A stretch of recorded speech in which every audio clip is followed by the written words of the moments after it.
마켓나우 2부 시작합니다. 시청자 여러분 안녕하세요. 이지혜입니다. 월요일 시장이 좀 우울합니다. 매도 사이드카가 연이어 좀 발생했습니다. 그런데 이재명 대통령이 SNS에 삼성전자를 두고요. 이 노동권도 중요하지만 기업 경영권도 중요하다라는 글을 SNS에 남겼습니다. 그러면서 이 삼성전자가 플러스로 전환이 됐거든요.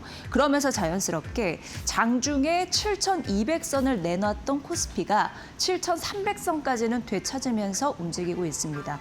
물론 스페이스X IPO에 대한 기대감, 그래서 그 섹터가 오르는 것 외에는 대부분이 차익 실현 매물이 좀 가파르게 이루어지고 있는 오전장이지만 뒷심이 어떻게 흘러나갈지 지속적으로 시장의 변화 저희가 체크해드리도록 하겠습니다.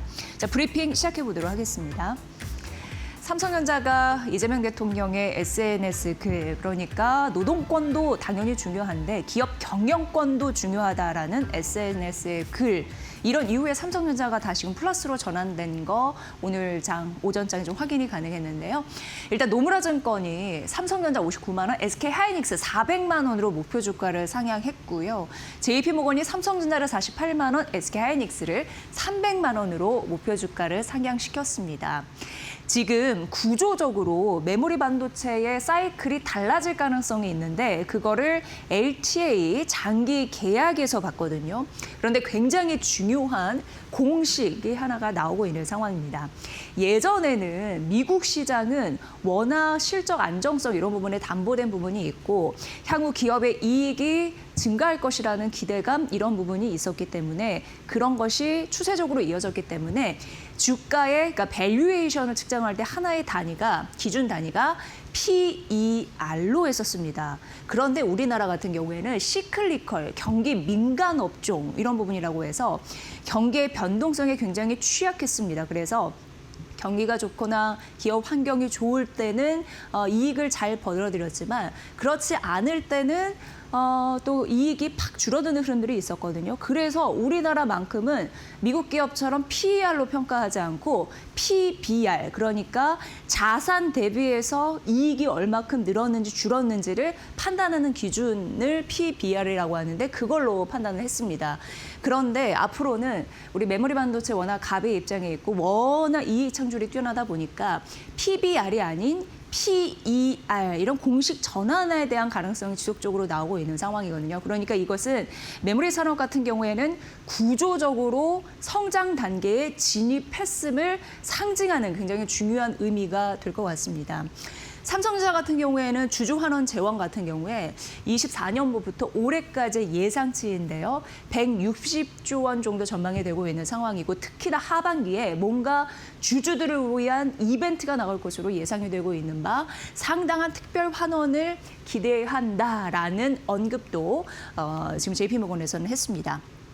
반도체 설비 투자 중요할 것 같습니다. 일단 올해는 68조 원 규모이고요. 내년은 더 늘어서 81조 원 정도 예상되는 바이고요. 내년 4분기에 팹 공장이죠. 조개 가동하고 그리고 반도체 5공장 팹 본격 가동은 28년 정도 중반에 있을 것이다. 이렇게 보시면 되는데 워낙 인건비와 세금 부담이 있는 바 어떻게 보면 순이익의 증가 속도는 좀 완만하지 않을까 이런 멘트들도 있었습니다. 지금 굉장히 중요한 거는 단기적인 파업에 대한 결과입니다. 그래서 인건비가 얼마나 드라마틱하게 증가하는지 그에 따른 실적, 어떤 영향을 미칠지 굉장히 중요하고요.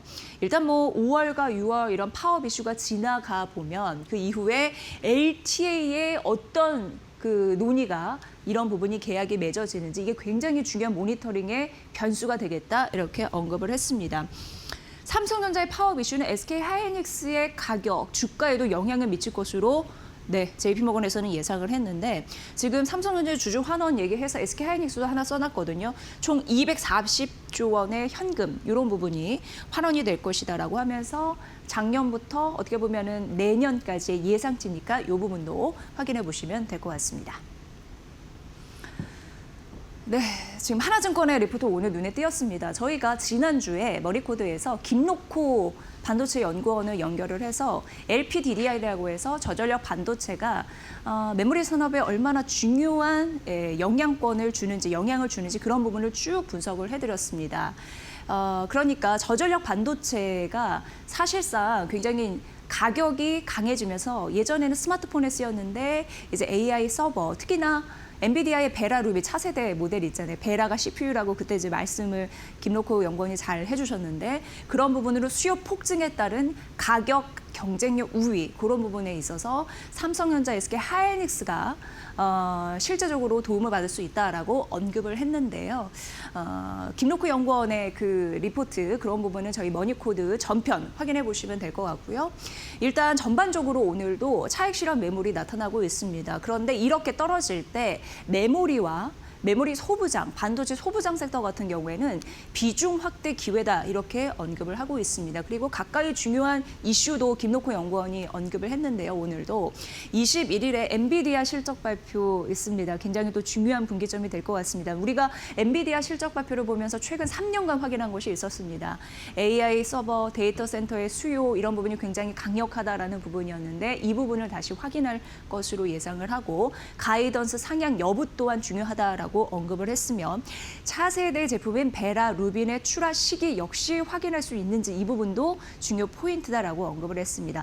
경제 지표도 나올 것으로 예상이 되는데요. 20일에 한국 수출액 잠정치 확인하셔야 될 것 같습니다. 10일에 일정 부분 나온 거 있었죠. D램, 낸드, SSD 모두 전 분기 대비해서 긍정적인 흐름이 도출이 됐는데 이제 이런 거 보실 때요. 전년 동기 대비해서 1년 전에 가격 변화도 굉장히 중요하지만 전 분기가 훨씬 중요해진 시점이라고 김록호 연구원님이 얘기를 했습니다. 그런 흐름에서 전 분기 YOY 대신 이것도 중요하지만 QOQ 전 분기 대비해서 얼마나 증가하고 인상되었는지 그 부분을 저희가 발빠르게 찾아드리도록 하겠습니다. 결국 엔비디아의 실적 발표가 굉장히 중요한 기폭제로 반도체 산업 지금 차익 실현 매물 나오죠. 비중 확대를 오늘 하신다면 긍정적인 그런 부분에 대한 결과를 도출해 낼 수 있을지 오늘 머니코드에서도 잘 확인해 보도록 하겠습니다. 자, 현재 시간 10시 7분 지나고 있고요. 시장 상황 보고 나서 머니코드 이어갑니다. 김윤주 캐스터 받아주세요. 네, 오늘 장 초반 7,100선까지 내려오면서 매도 사이드카가 발동됐던 코스피입니다. 코스피와 코스닥이 일제히 하락하면서 전반적으로 어두운 분위기를 연출했는데요. 다만 이재명 대통령이 노동권만큼 경영권도 중요하다라는 발언을 내놓은과 함께 삼성전자가 상승으로 전환, SK 하이닉스 낙폭을 줄이면서 전반적으로 코스피가 7,400선 위까지 회복하는 모습을 보였습니다. 현재 시간 기준으로는 7,400선 위에서 좀 등락을 반복하고 있는 상황인데 트레이딩뷰를 통해서 업종별 분위기도 함께 살펴보도록 하겠습니다. 대부분의 종목이 파란불 켠 상황입니다. 오늘 시장 분위기 좀 좋지 않은 상황인데 미국 증시 3대 지수도 일제히 하락한 영향을 받았습니다. 지금 미국과 일본 등에서 금리 인상에 대한 이야기도 나오는 만큼 국채금리가 상승한 만큼 증권시장에는 어느 정도 부담으로 작용하고 있는 상황이고요. 원달러 환율도 1,500원 선을 넘어서면서 시장에는 어느 정도 좀 부담감을 주고 있는 상황입니다. 그리고 삼성전자의 노조 파업 이슈가 아무래도 시장에 가장 큰 영향을 미치고 있는데 지금 2차 협상이 재개가 됐습니다. 일단은 정부가 긴급 조정권 관련해서 계속해서 좀 압박을 가하고 있는 상황인데 삼성전자 같은 경우에는 그래도 상승으로 주가가 전환이 됐다라는 점이 긍정적이고요. 2.22%가량 오르면서 지금 장 초반 대비해서 오름폭을 좀 키웠습니다. SK 하이닉스도 상승으로 전환이 되기도 했습니다. 180만 원 선 다시 회복에 성공하기도 했는데 현재 시간 기준으로는 180만 원 선 부근에서 계속해서 등락 반복하고 있습니다. 0.3%가량 하락으로 낙폭을 많이 회복한 상황이고요. 그리고 나머지 방산주들도 오늘 시장 대비해서 좋습니다. 한화 에어로스페이스가 0.9%가량 상승하고 있는데 우주항공 관련된 섹터가 오늘 뜨겁습니다. 스페이스 X 상장 관련된 모멘텀 붙으면서 우주항공 테마가 오늘 시장의 주목을 좀 크게 받고 있는 상황이고요. 이제 스페이스 X가 이르면 내달 6월 중으로 6월 13일 즈음에 상장을 할 것이다라는 외신의 보도가 들려오고 있습니다. 특히 블랙록이 100억 달러가량을 투자할 것이다라는 소식까지 더 전해지면서 시장 안에서 스페이스 X 관련된 테마가 뜨겁게 급부상하고 있는 상황이고요. 이르면 이번 주 안으로 IPO 절차가 개시될 예정입니다. 이에 따라 오늘 우주항공 관련된 테마 안에서 하나 에어로스페이스나 LIG 넥스원이 장초반 주목을 받았는데 다만 LIG 넥스원은 하락으로 전환이 됐습니다. 약 1% 가까운 하락 가져가고 있고요. 다만 시장 대비해서는 좋습니다. 미래에셋증권도 약 1% 가까이 상승하면서 상승세 유지하고 있습니다. 오늘 그리고 SK 네트워크 네트웍스가 시장의 주목 뜨겁게 받아갑니다. 10% 넘게 급등하고 있다는 점이 특징적인데요. SK 네트웍스의 상승, AI 상승과 함께 좀 일어나고 있는 상황이고 하나증권 등 증권사에서 네트웍스에 대한 목표가를 올려잡고 있습니다. 이에 따라 지주사 단인 SK도 함께 올라주면서 3%가량 오르고 있다는 점 말씀드리고요. 다만 전반적으로 시장이 쉬어가는 가운데 지주사 단, 특히 하나 같은 경우에는 장 초반 상승세를 보였는데 현대차와 기아도 함께 하락하면서 전반적인 지주사의 상승으로 일어나고 있진 않다라는 점 함께 말씀드립니다. 오늘 현대해상 같은 경우도 상승을 보였습니다. 1분기 호실적을 발표했고 어닝 서프라이즈를 발표했습니다. 이에 따라 현대해상 장 초반부터 지금까지 상승세를 이어가고 있는 상황이고 보험사 단 안에서의 상승도 함께 일어나면서 삼성생명보험 같은 경우에는 0.48%가량 상승 중입니다. 전반적으로 기술주들이 쉬어가는 가운데 오늘 원전 관련된 섹터도 쉬고 있고요. 삼성중공업이 오늘 LNG 운반선에 대한 수주 계약 1조 원이 넘는 수주 계약을 체결했다라고 밝혔음에도 주가는 약 1% 가까이 하락하고 있습니다. HD 현대중공업도 5% 넘게 밀리고 있고 하나오션도 2%가량 하락 중입니다. 현대차 그룹주가 동반 하락하면서 현대모비스는 9% 넘게 하락하고 있고요. 오늘 코스피 안에서 피지컬 AI가 차익 실현 매물 빠르게 나오는 가운데 LG전자도 7% 넘게 하락, LG도 7% 넘게 빠지고 있습니다. 코스닥 분위기도 함께 잡아보겠습니다. 오늘 코스닥은 반도체 소부장단 안에서 그래도 올라주는 종목들이 꽤 많이 보이고요. 그리고 스페이스X 관련된 모멘텀 타고 움직여주는 종목들도 꽤 많습니다. 특히 주선 엔지니어링이 지금 반도체 장비 수출 계약을 맺었다라는 소식과 또 스페이스X 관련된 모멘텀 함께 붙으면서 시장 안에서 가장 큰 주목받고 있고요. 25% 가까이 급등하고 있습니다. 일중 고점 부근 지나가고 있는 상황이고요. 이외에도 HPSP가 3% 넘게 상승, 제주 반도체도 4% 넘게 오르면서 반도체 소부장단 안에서 오름폭을 키우고 있는 종목들이 꽤 많이 보이고 있습니다. 반도체 투톱에 대한 목표가 상향 리포트가 꾸준히 나오고 있습니다. 오늘 JP모건에서도 목표가 올려잡았고 앞서 확인하신 것처럼 노무라증권에서도 삼성전자 59만 원, SK하이닉스 400만 원으로 목표 주가 올려잡은 만큼 소부장단에 대한 기대감은 여전히 시장이 가져가고 있다는 점 확인되고 있고요. 스페이스X 관련된 모멘텀 붙으면서 대주전자재료도 1.81% 가까이 올라줍니다. 스페이스X 관련된 종목들이 일제히 오르는 가운데 나머지 종목들은 하락하고 있는데요. 특히나 제약바이오주들은 지금 미국과 일본에서 금리 인상에 대한 소식이 좀 나오면서 주말 사이 이러한 소식이 나오면서 전반적으로 시장에서 주목을 좀 덜어내고 있습니다. 제약바이오 일제히 파란불 켜내는 가운데 리가켄 바이오사이언스는 낙폭 키우면서 15% 가까이 급락하고 있고요. ABL바이오도 7% 넘게 하락하면서 오늘 총 상위단에 있는 제약바이오주들이 전반적으로 낙폭이 좀 크게 나타나고 있습니다. 이에 따라 지수도 함께 밀리는데요. 지금 지수 상황도 함께 살펴보시죠. 코스피 같은 경우에는 지수가 조금씩 낙폭을 회복하고 있지만 코스닥은 제약바이오가 밀리면서 낙폭을 키우고 있습니다. 오늘 양 지수 안에서 그래도 코스피가 조금은 견조한 흐름을 가져가고 있는데요. 약 1% 가까이 하락하면서 7,414포인트 지나갑니다. 7,400선 위로 회복에 성공했고 코스닥 같은 경우에는 3% 넘게 밀리면서 1,100선도 내려놨습니다. 1,093포인트 지나갑니다. 오늘 앞서 보신 것처럼 그래도 삼성전자와 하이닉스가 낙폭을 줄여주면서 코스피 지수가 7,400선 위로 다시금 올라왔다라는 점이 확인되고 있는데 현재 시간 그래도 변동성을 좀 가져갑니다. 매매 동향도 함께 체크해 보시죠. 오늘 개인의 순매수가 뒷받침됩니다. 전장과 좀 비슷한 분위기로 흘러가고 있는데 외국인의 순매도가 최근 들어 연일 지속되고 있습니다. 8거래일 동안 약 32조 원가량을 팔아치우고 있는 외국인이고요. 오늘도 1조 3천억가량의 순매도가 오전장 들어서 집계되고 있습니다. 전장에서는 그래도 외국인의 선물 매수가 뒷받침이 됐는데 오늘 장 시작과 함께 외국인의 순매도가 나타나고 있는 상황이고요. 기관도 오늘 2천억가량 팔면서 외국인과 기관의 순매도 흐름이 장 초반부터 지금까지 이어지고 있습니다. 개인의 순매수가 오늘도 뒷받침되고 있는데요. 코스닥 분위기는 어떨까요? 매매 동향 바로 열어보시죠. 오늘 코스닥은 외국인의 순매수가 들어옵니다. 500억가량의 순매수가 들어오는데 장 초반 팔던 외국인이 순매수로 전환이 됐고요. 개인과 기관의 순매도는 계속해서 이어지고 있습니다. 원달러 환율이 1,500원 선으로 올라왔음에도 불구하고 외국인은 코스닥 시장을 사들이고 있는 것으로 파악되고 있습니다. 장 후반까지 외국인의 수급 동향 어떻게 흘러갈지 저희와 함께 이어서 체크해 보시면 좋을 것 같습니다. 장 전략까지 이어서 체크해 보시죠. 잘 버티면 괜찮을 수 있는 종목을 가려드리겠습니다. 오늘의 스토리텔링은 그걸로 생각하시면 될 것 같습니다. 유진투자증권 한병화 연구원님이 오늘 아침에 리포트를 냈습니다. 일단 올해 전반적으로 봤을 때 배터리 관련주들이요. 실적이 드라마틱하게 개선되지는 못했습니다. 왜냐하면 미국 전기차 시장이 부진했는데 그나마 실적을 방어해 준 거는 BESS 쪽이다. 이렇게 정리가 되고요. 그런데 유진투자증권 한병화 연구원님 같은 경우에는 내년에 본격적으로 실적이 나아질 수 있다는 근거를 쭉 제시를 했습니다. 일단 미국 쪽에서 보면은 신차 출시를 하거든요. 그 효과를 보면서 성장이 전환될 수 있다는 가능성 언급을 했고요.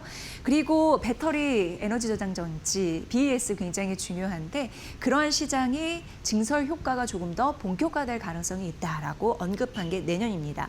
그리고 유럽 같은 경우에도 내년 CO2 이산화탄소 배출 많이 한 기업들은 벌금을 매기게 돼 있는데 그 정산하는 기간입니다. 그렇기 때문에 전기차가 조금 더 판매가 될 가능성이 있습니다. 직접 실현하게 되는 거니까요. 실감하게 되는 거니까. 그래서 전기차 판매가 늘어날 수 있고 그리고 독일 같은 경우에도 보조금을 지급하거든요. 그래서 지금은 아직 성장이 어떻게 보면은 그렇게 크게 되지 않은 유럽 BESS 시장 같은 경우에도 내년이면 고성장을 본격화할 가능성이 있다. 이렇게 언급이 되고 있습니다.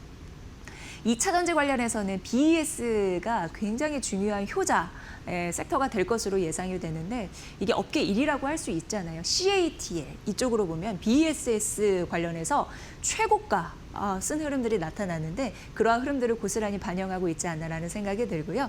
또 K배터리 같은 경우에는 BESS 때문에 실적 개선이 가파르게 될 가능성이 보이고 있다라고 언급이 되고 있습니다. 차세대 배터리 플랫폼 잘 보셔야 되는데요. 우리가 그동안은 LFP 배터리 굉장히 많이 알았다면 이제는 다른 배터리로 관심이 옮겨져 갈 것으로 예상이 됩니다. 소디움 같은 거 그리고 LMA 이거 이제 망간을 많이 가지고 있는 거고 나트륨 배터리라고 소디움을 이렇게 생각하시면 되는데 그래서 일찌감치 이곳에 투자한 곳이나 그리고 밸류체인을 갖고 있는 그러니까 소재 업체 같은 경우에는 관심을 가져야 된다라고 언급을 했습니다. 프리미엄 배터리, 전고체 배터리입니다. 굉장히 중요하죠. 피지컬 AI 시대에 더 부각을 받고 있는 상황인데요. 내년 어떻게 보면은 상용화, 초입 구간에 들어가거든요. 그러면 피지컬 AI의 전고체 배터리는 사용될 수밖에 없고 휴머노이드 UAM 쪽에서 더 실력 발휘를 할 가능성이 있다. 이렇게 언급이 됐습니다. 그래서 오늘 아침에 이러한 업종에 대한 분석을 쓰심과 동시에 롯데에너지 머티리얼즈 8만 원 목표 주가 상향, 신흥 SEC 1만 3천 원 목표 주가 상향, 상신 EDP를 3만 5천 원으로 신규 제시를 했습니다. 그런데 국내 증권사의 리포트를 보실 때 굉장히 중요한 게 목표 주가 상향한 것도 굉장히 중요한데요. 이 한 섹터의 연구원이 새롭게 그 기업을 분석하면서 제시, 그러니까 상신 EDP 같은 경우에는 새롭게 다시 분석을 한 거잖아요. 이 타이밍을 잘 보셔야 되는데 그래서 한병화 연구원을 직접 인터뷰를 해보도록 하겠습니다. 자, 연결해 보도록 하겠습니다. 이사님, 안녕하세요. 네, 안녕하세요. 유진투자증권 한병화입니다. 네, 오늘 배터리 전반적으로 업종 리포트 잘 봤고요. 개별 그 종목에 대한 리포트도 많이 쓰셨더라고요. 근데 눈에 띄는 건 상신 EDP. 처음으로 어떻게 보면은 최근 들어서 목표 주가를 이제 제시한 흐름인데 어떤 기업인지 좀 소개를 좀 부탁드릴게요. 네, 상신 EDP는 삼성 SDI의 주력 그 벤더고요. SDI가 각형하고 원통형 배터리 두 개를 생산하잖아요. 상신 EDP는 이 각형하고 원통형 배터리에 캔을 납품하는 업체입니다. 네, 삼성 SDI의 주요 벤더가 상신 EDP다라고 말씀해 주셨고 각형과 원통형 배터리의 캔을 납품하는 기업이다 이렇게 들립니다. 새롭게 제시한 이유는 실적이 괜찮아서인 것 같습니다. 실적 턴어라운드에 대한 긍정적인 흐름이 포착이 됐나요? 실적은 이미 작년 하반기부터 좋아졌습니다. 좋아졌고 상반기까지는 영업 적자가 나오다가 하반기부터 이제 돌아서기 시작을 했고요. 가장 큰 이유는 그 ESS, 삼성 SDI가 이제 어쨌든 ESS를 좀 많이 만들기 시작하고 하면서 그게 이제 기폭제가 되었고요. 최근에는 데이터 센터의 그 정전시 전력원으로 들어가는 PBU의 원통형 EV 원통형 배터리가 많이 들어가거든요. 그래서 원통형 배터리 캔을 주로 생산하는 상신 EDP가 실적이 좀 더 가속화되고 있죠, 상승이. 네, 역시 에너지 저장 장치 ESS 힘을 톡톡히 받았나 봅니다. 자, 그럼 투자 의견과 목표 주가 좀 직접 들어볼까요? 네, 투자 의견은 뭐 당연히 저희가 바이로 이니시에이팅을 했고요. 최근에 주가가 좀 계속 강했습니다. 왜냐하면 특히 ESS의 성장세가 워낙 가파른데 ESS는 대부분 다 LFP의 각형 배터리가 쓰이거든요. 그러다 보니까 이제 국내에서는 사실은 이 각형 배터리를 그동안 개발해왔던 셀 업체가 삼성 SDI밖에 없죠. 그러다 보니까 삼성 SDI의 각형 배터리의 밸류체인 업체들이 사실은 여기저기서 러브콜을 받고 있어요. 그동안은 삼성 SDI의 벤더들은 딱 삼성 SDI에만 납품을 하면서 그게 사실은 고객이 하나밖에 없기 때문에 밸류에이션 디스카운트 요인이었거든요.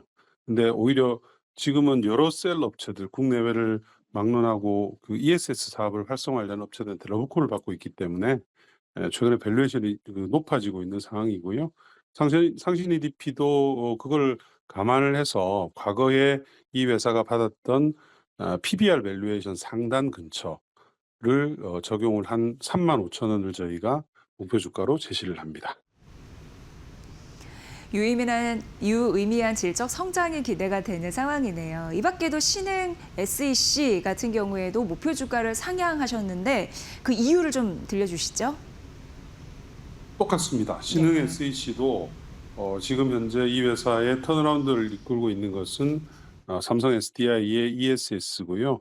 신흥 SEC는 캔 위에 올라가는 캡 아세이라는 전액 누수 방지 모듈을 만드는 업체입니다.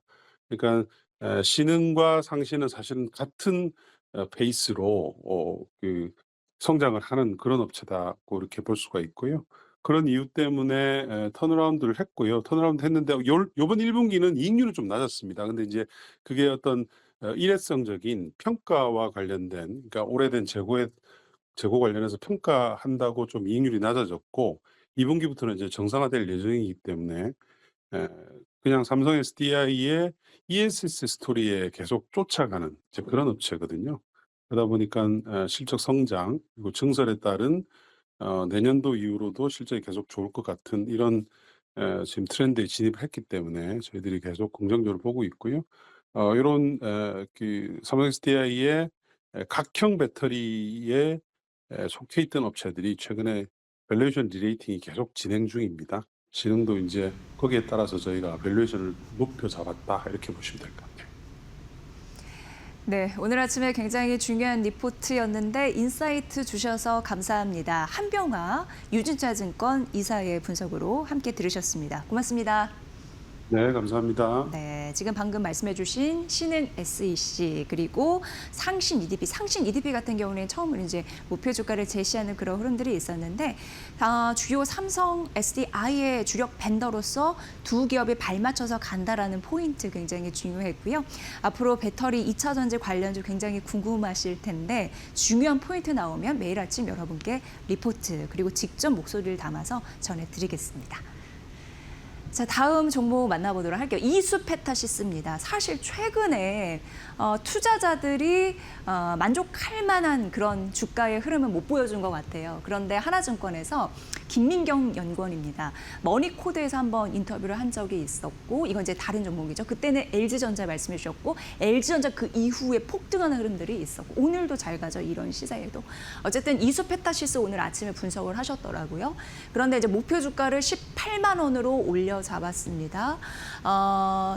반도체 기판 이런 쪽으로 고성능 기판으로 굉장히 중요한데 일단 다수 고객사에서 제품 개발하니까 긍정적인 패턴이 만들어질 것이다라는 가능성을 언급을 했고 올해 1분기 영업이익 괜찮았는데 중국, 후남 법인의 수익성이 대폭 개선되면서 도움을 줬다 이렇게 연결이 될 것 같고요. 하반기 같은 경우에도 다중 적층, MLB, 고성능 기판이라고 보시면 됩니다. 이쪽 하나를 팔아도 팔아도 수익성이 높아질 가능성이 있는데 매출 비중 이런 부분이 높다 보니까 수익화 이런 부분에 더 도움이 될 것이다라는 가능성 언급이 되면서 목표 주가 상단이거든요. 밴드 상향 이런 부분 좀 잘 보시면 될 것 같습니다. 이수페타시스 많은 분들이 관심이 있어서 오늘 한번 픽을 해보았습니다. 자, 그리고 조선입니다. 오늘 아침에 미국 함정 관련해가지고 조선주 탑픽을 가려놓은 그 유의미한 또 리포트를 발견을 해서요. 직접 이걸 쓴 연구원을 연결해서 또 목소리 릴레이로 들려드리도록 하겠습니다. SK증권이고요. 한승환 연구원 연결하겠습니다. 연구원님 반갑습니다. 안녕하세요. SK증권 한승환 연구원입니다. 네, 최근에 미국에서 미국 해군이라고 해야지 조금 더 정확할 것 같고 향후 30년간 그 함정을 어떻게 만들 것인가에 대한 보고서 이런 부분을 내면서 화제가 됐습니다. 어떤 내용인지 직접 좀 설명 부탁드릴게요. 미 해군이 이번에 이제 공식적으로 미국 내 함정 건조 역량 부족을 인정했다고 보시면 될 것 같고, 빠른 함정 조달을 위해서 이제 동맹국가, 그러니까 한국과 일본 조선소 활용 방안을 제시했다고 봐주시면 좋을 것 같습니다. 이를 위해서 이제 미 해군은 차기 회계년도에 최대 2척의 보조함 해외 건조 허용이라든지 수상 전투함의 일부 대형 비민간 모듈, 그러니까 선체 블록 같은 거를 해외 조선소에서 건조하는 법안 개정을 미 의회에다가 요청했다고 봐주시면 좋을 것 같고요. 미국 내 주 계약자인 그 미 함정 건조하는 조선소들이 동맹국가 조선소와 하도급 계약을 맺는 방식으로 이루어질 계획이고요. 이후에는 해외 조선소에서 선체 블록을 제작한 후에 미국으로 보내서 무기체계 통합이라든지 테스트 등의 이제 민감성 범위를 포함한 이 최종 조립은 미국 내에서 진행할 계획이다라고 봐주시면 좋을 것 같습니다. 결국 미국 쪽에서 배 만들 여력이 좀 안 되다 보니까 결국 우리나라와 일본 기대게 되겠구나 이런 거를 알 수가 있는 그런 대표적인 대목이 아닐까 싶습니다. 자, 그럼 우리나라 K조선소 같은 경우에는 어떤 기업이 향후 수혜를 받게 되는지 그리고 현황은 어떻게 정리를 할 수 있는지 들어보도록 하겠습니다. 수혜 기업을 보자면은 아무래도 이제 수상 전투함을 건조할 수 있는 이 특수선 사업부 그리고 특수선 건조 전용 야드를 보유하고 있는 HD 현대중공업 그리고 하나오션이라고 봐주시면 좋을 것 같고요. 이 중에서 HD 현대중공업 같은 경우는 작년에 HD 현대미포와 이제 합병하면서 기존 HD 현대중공업 특수선 캐파에 더해서 이 HD 현대미포의 4개 도크 중에 2개 도크를 특수선 전용 건조 도크로 사용할 예정이기 때문에 조선 3사 중에 아무래도 캐파 경쟁력을 보유하고 있다라고 봐주시면 좋을 것 같고요. HD 현대가 미국 진출 또한 당연히 계획 중에 있고 단기적으로는 아까 말씀드린 이제 해외 조선소에서 미국 함정 건조하는 이제 법안이 개정이 될 경우에는 미국 대비 상대적으로 낮은 인건비 그리고 자재비를 보유하고 있기 때문에 좀 마진 극대화를 이룰 수 있지 않을까라고 보고 있습니다. 한승환 연구원님의 리포트를 오늘 쭉 보니까 조선주 비중 확대 전략이었습니다. 탑픽과 목표 주가까지 제시 부탁드릴게요. 네, 조선업 비중 확대 의견을 계속 제시드리고 있고요. 종목에서 이제 탑픽은 방금 말씀드렸던 HD 현대중공업 그리고 목표 주가는 97만 원을 제시하고 있고요. 그리고 또 다른 탑픽은 HD 현대마린솔루션입니다. HD 현대마린솔루션의 목표 주가 34만 원 제시하고 있습니다.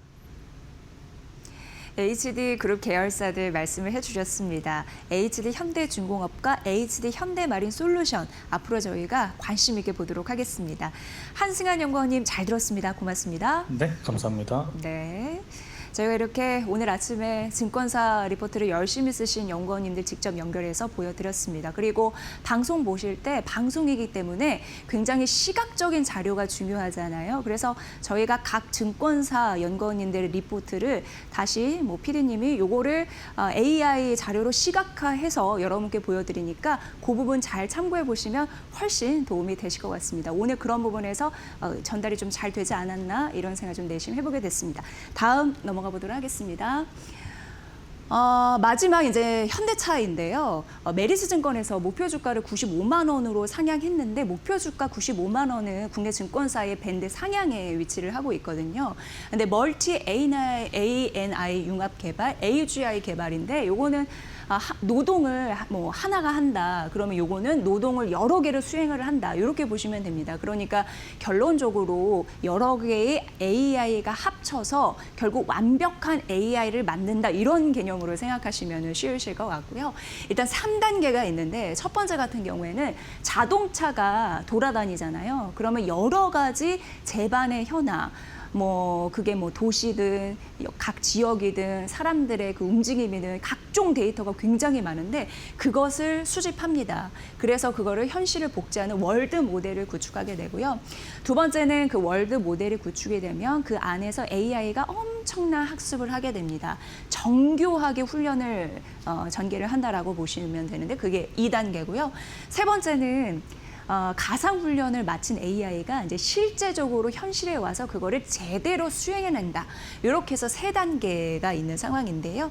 이런 걸 결국 현대차가 해내야겠죠. 그래야지 주가 레벨업도 앞으로 더 되고 그걸 정당화할 수도 있을 겁니다. 피지컬 AI 시대의 특명을 갖고 있으니까요. 그런데 현대차가 향후 5년간 2028년부터 700만 대의 AI 데이터 차를 배포하게 됩니다. 거리를 다니게 되면 앞으로 이제 그런 각종 데이터를 수집해서 그 안에서 나름의 굉장히 방대한 데이터로 AI 승부처를 이제 밟게 되는 건데요. 이렇게 할 수 있는 업체가 몇 안 됩니다. 우리가 생각해 보면 테슬라 그리고 일부 중국 자동차 업체 요거 빼고는 현대차이잖아요. 그래서 굉장히 그런 부분에서 밸류를 받을 수 있다라고 메리츠 증권에서는 언급을 했습니다. 또한 엔비디아와 구글과 함께 AI 생태계를 구축하고 있는 바이고요. 결국 AI에 관련해서 데이터를 제공하고 그런 거를 현실화하고 또 지능을 개발하고 이런 부분으로 모델을 구축하고 이런 단계가 있는데 28년 현대차가 지능 개발자의 위상을 구축할 가능성이 굉장히 높다라는 그런 리포트를 또 내놨습니다. 어쨌든 현대차 피지컬 AI 도달하려면 이런 흐름들이 잘 선순환돼야 되는데 시행이 될 수 있을지 여러분도 관심 있게 보시고요. 어쨌든 주가는 미래를 반영해서 지금 움직이는 거잖아요. 그런 의미에서 목표 주가 95만 원 상향했습니다. 현재 오늘 증시가 전반적으로 눌리기 때문에 현대차도 눌리는 흐름들이 나타나는데 제값을 받는 그런 과정이 나타날 수 있을지 메리츠 증권의 그 리포트도 잘 확인해 보시면 좋을 것 같습니다. 네, 오늘 매도 사이드카가 또 연이어 발생한 좀 검은 금요일이지 않았나 싶은데 후반으로 가면서 탈피를 할 수 있을지는 모르겠습니다. 김태훈 이데일리 온 파트너 연결해서 시장 전반적인 분위기 살펴보도록 할게요. 파트너님 반갑습니다. 네, 안녕하세요. 네, 오늘 시장 어떻게 견디면 좋을까요? 네, 일단 미중 정상회담에서 트럼프가 원하던 것을 반대하지 못하면서 말 그대로 좀 짜증을 내고 있습니다. 미국과 이란 전쟁의 장기화될 우려가 커지고 있고 그에 따라서 고유가가 장기화될 우려가 커지는데 이 고유가는 우리에게는 거의 대부분의 에너지를 중동에서 수입해 오기 때문에 인플레이션을 자극하는 요인이 됩니다. 그러면서 자연스럽게 이제 한국은행 총재도 바뀌면서 금리 인상 가능성이 커지고 있고 이런 것들이 시장을 둘러싸고 악재로 인식되면서 그동안 올해 들어와서 1분기 때 많이 올랐던 주가에서 차익 실현 매물들이 쏟아져 나왔습니다. 외국인들 입장에서는 자신들이 팔아서 주가를 끌어낼 수 있기 때문에 더 싸게 살 수 있는 기회를 갖고 있겠다고 판단하는 것 같습니다. 여기에 대해서 우리나라 연기금이 이제 방어적으로 나오기 때문에 지수를 좀 받치는 모습을 보여주고 있고요. 자, 기준금리 인상 가능성이 그것보다 높습니다. 그에 따라서 진짜 돈을 버는 업체를 중심으로 포트폴리오를 짜야 되는 것이죠. 돈을 버는 업체들은 금리 인상과 상관없이 자기 실적을 꾸준히 낼 수 있는 종목들입니다. 그렇기 때문에 지금 같을 때 돈을 버는 종목이 무엇인지 잘 찾아보셔야 되는 것이죠. 조선과 방산, 원전 이 세 섹터는 조방원이라고 해서 지난해부터 계속 우리 시장을 끌어왔던 중 섹터인데 여기 있는 종목들은 대부분 1분기 실적이 흑자입니다. 조선도 그렇고 방산도 그렇고 원전도 그렇고 이 세 섹터에서 수익이 나는 업체들이 있기 때문에 이런 쪽에서 급락이 나온다면 싸게 살 기회라고 판단해도 큰 문제는 없을 겁니다.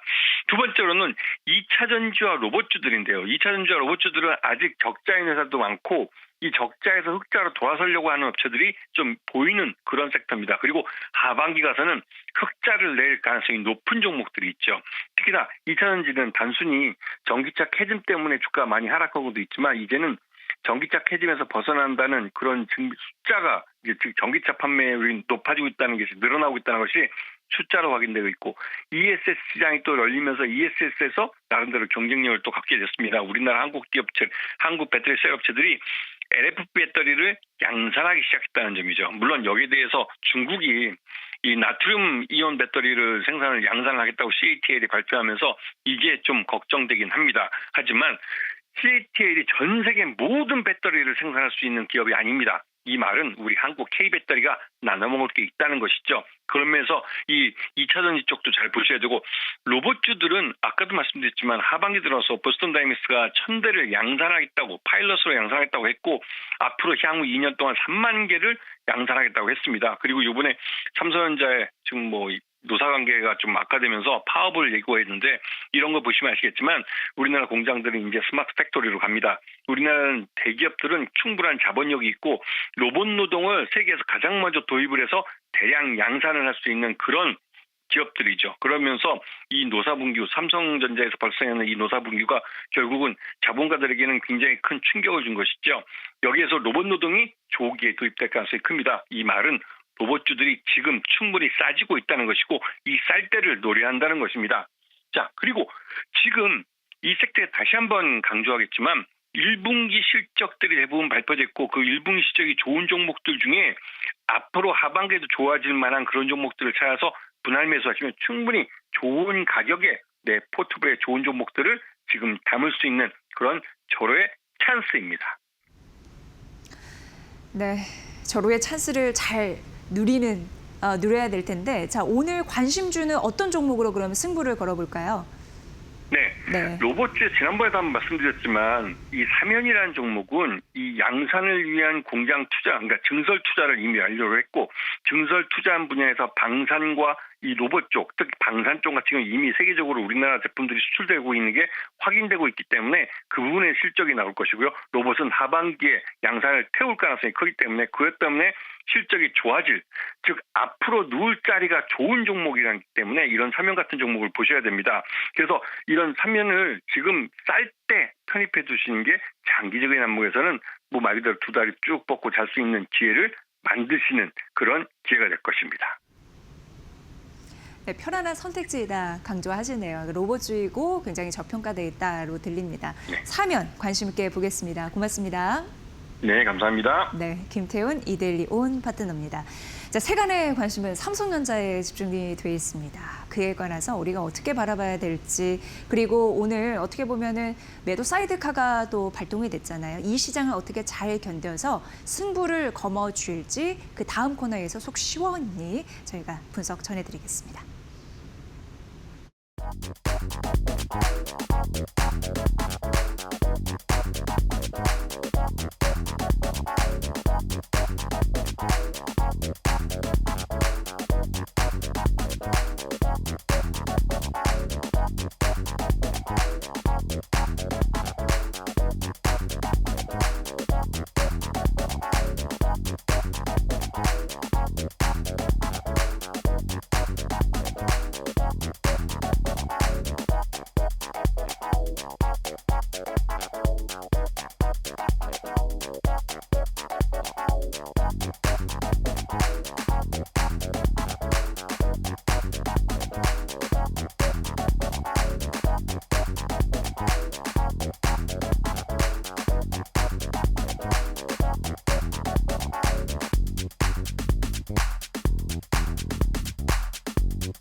네, 저희가 오늘 이완수 그래너리 투자자문 대표를 모셨습니다. 현재 삼성전자는 2.4% 시가 대비 상승폭 높이는 양봉으로 전환이 됐거든요. 바로 이재명 대통령의 SNS에 노동권도 물론 중요하지만 기업 경영권도 중요하다라는 글을 남겼습니다. 그러면서 분위기가 반전이 됐고 그 외에는 오늘 좀 처참한 파란색이 아닐까 싶거든요. 이 장을 어떻게 이해해야 될지 여쭤보도록 하겠습니다.